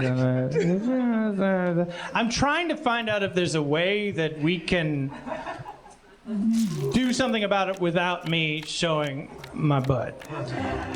Not gonna happen. So he's like, well, why don't you take off your clothes and get up on the table? So I'm like, oh, Jesus. That's a spicy butthole. Mamma mia! Marron! So I get on the table and I'm naked. I'm naked. I'm naked and I'm on all fours. And we have a conversation with my nuts. Like he's like looking here, and my nuts are hanging. And he goes, "All right, let's see what the problem is." And he goes, "Oh my! What did you do?" Mamma mia! And I try to act like, what's going on? What do you got going on down there? And he's like, oh, it's all colored, discolored and everything. And I'm like, what, like blue? What's going on? And he's like, oh, okay. Well, he prescribes like all this junk that I'm supposed to put on there. And all right, well, yeah. So go to Found Crap. Yes, go to Found Crap. Everything is terrible. The Tape Master, everybody. The Go to Cinematic Titanic with Joel Hudson this Sunday. That's Monster House writer Rob Schraub taking the stage.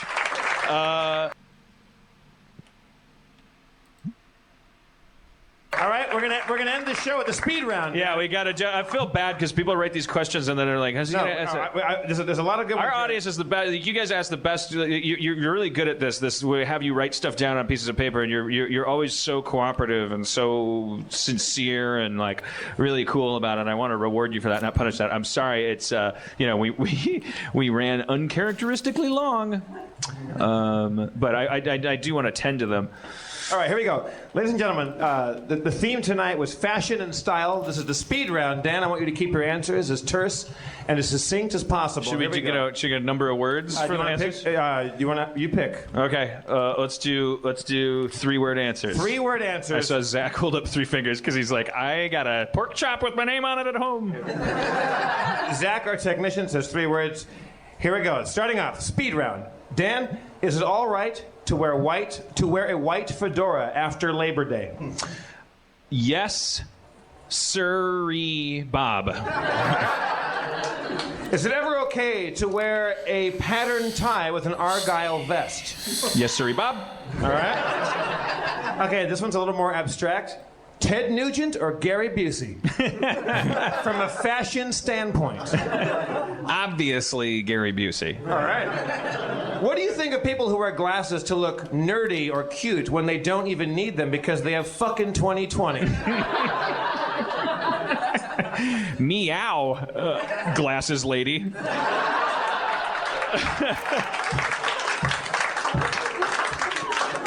Have you ever considered beard braiding? Just yesterday, yes. I'm sorry. Why do hipsters dress like Steve Urkel? The alternative's worse. Nice. No, apparently not. At what point does a T-shirt need to be thrown out? More stains.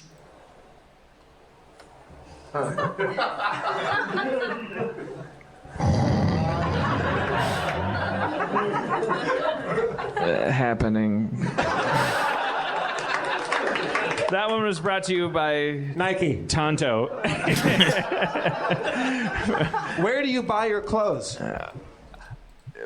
My girlfriend's purchase. What should one wear to a bar mitzvah? Probably a yarmulke. All right, now here's a tough one, Dan. Here's a tough one. What shoes go with a narrow-cut, tapered black suit? Adidas. Thank you, everybody. This has been Harmontown. You guys have been fantastic. Thank you so much. Hope we didn't take too much of your Friday night. Go have some fun. Thank you. You were a great crowd. Thank you for your questions. We love you dearly. Try not to judge me too much for what I've said tonight. Let's thank a few people. Katie Levine, audio recording. Zach McKeever, our tech. Emily Gordon, producing the live show. Danielle Kramer, program director. Dustin Marshall, podcast producer. Mo Faffelbab, on-site director. And Jenny Fine, our logo artist. I've been Jeff Davis, your comptroller. One more time for Dan Harmon, the mayor of Harmontown. I love you guys. Have a good time out there. Thank you so all much. for coming to Nerd Melts in Hollywood. And thank you all listening out there in podcast land. This has been Harmontown. Thank you. Until next time.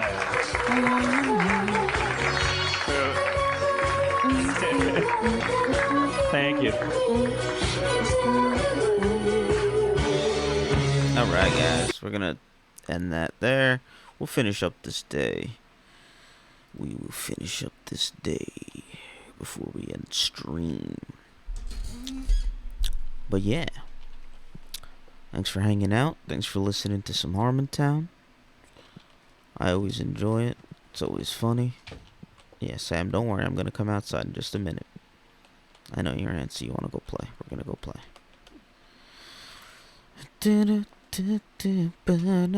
Xanadu.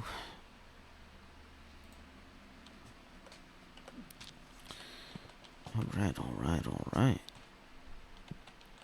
Making some money. We need purple deck boxes. Not deck boxes. Purple card boxes. 2 stackaroos. I don't have enough money for that. Let's just get one. Let's go, guys. Come on. Faster.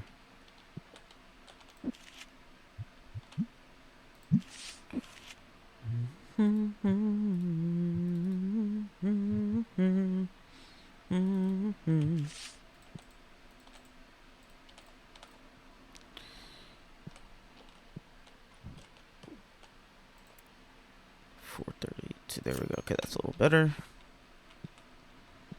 I should probably actually look at the prices, so I should min-max my purchasing and my selling, but you know. Just kind of, I like keeping my store properly stocked. It just feels better.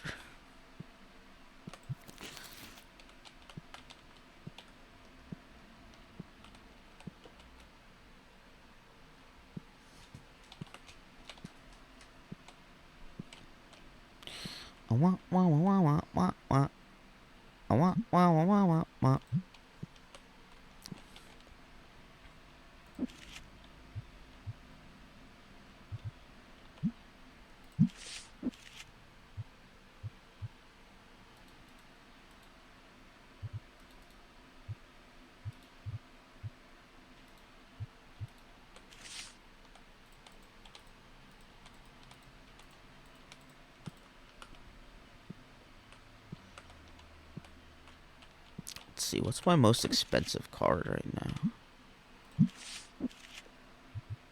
Still the one I pulled, I think, the last time.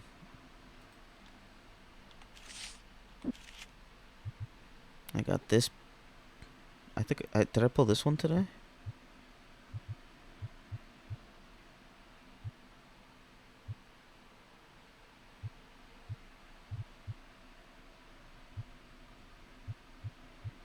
Trying to keep one of every card in here.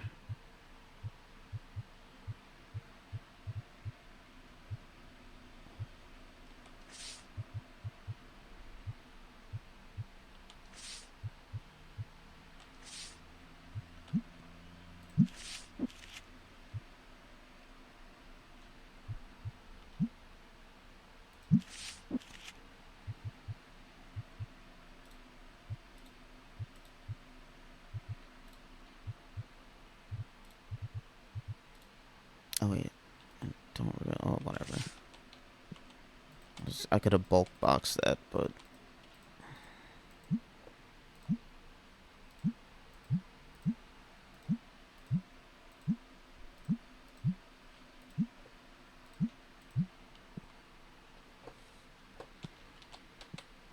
okay, I'm level 30 now. What did I really want at level 30? Oh, I think it's the yellow card sleeves, so I could finally fill this out.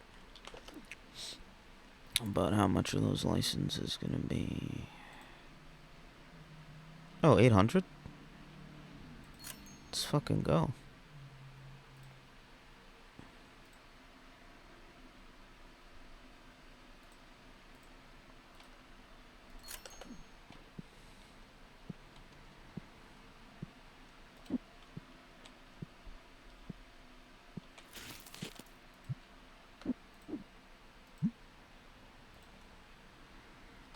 Oops. Okay. And I want this shelf to be that. And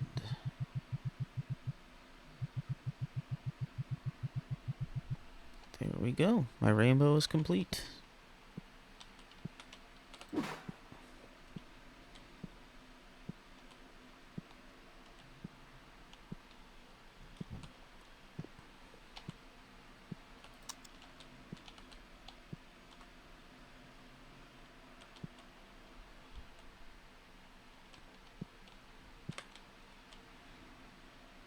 I have a bunch of packs of 73 of these. 75 of these, rather. I'm gonna open some packs.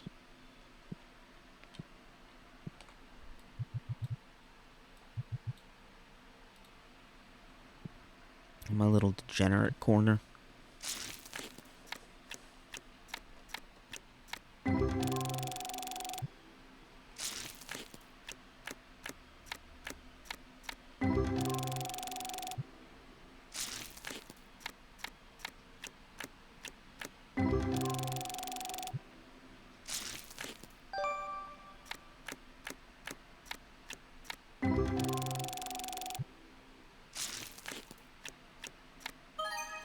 Oh, fuck yes, baby.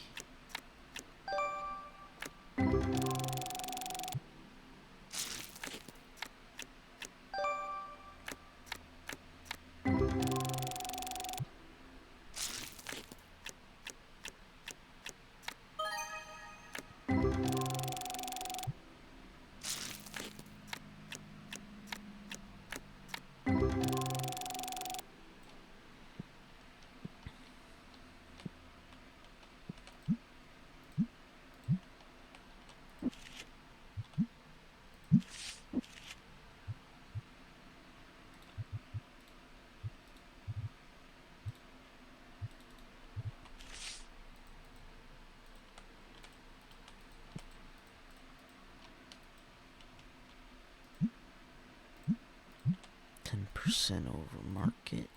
Not bad. Not bad at all. Let's buy some more red boxes, actually. Damn it. Buy.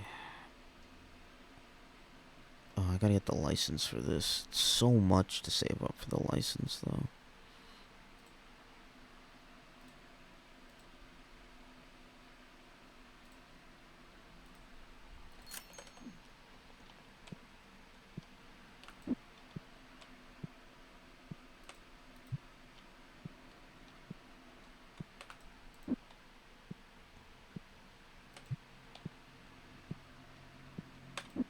got bills to pay and packs to open. I don't have time to be... Oh, I gotta buy more of those too. Shit.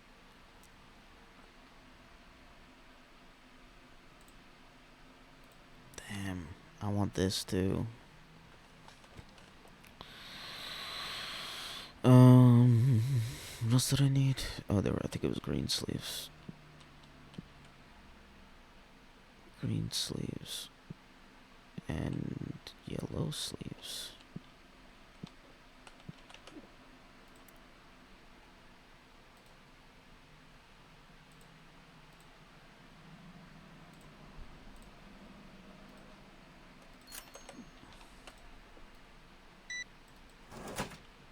$377.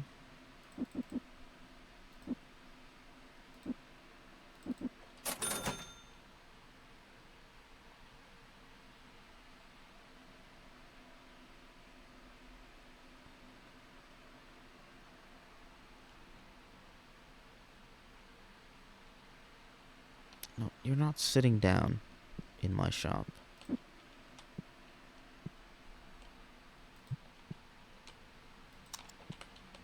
We're closed. Get the fuck out.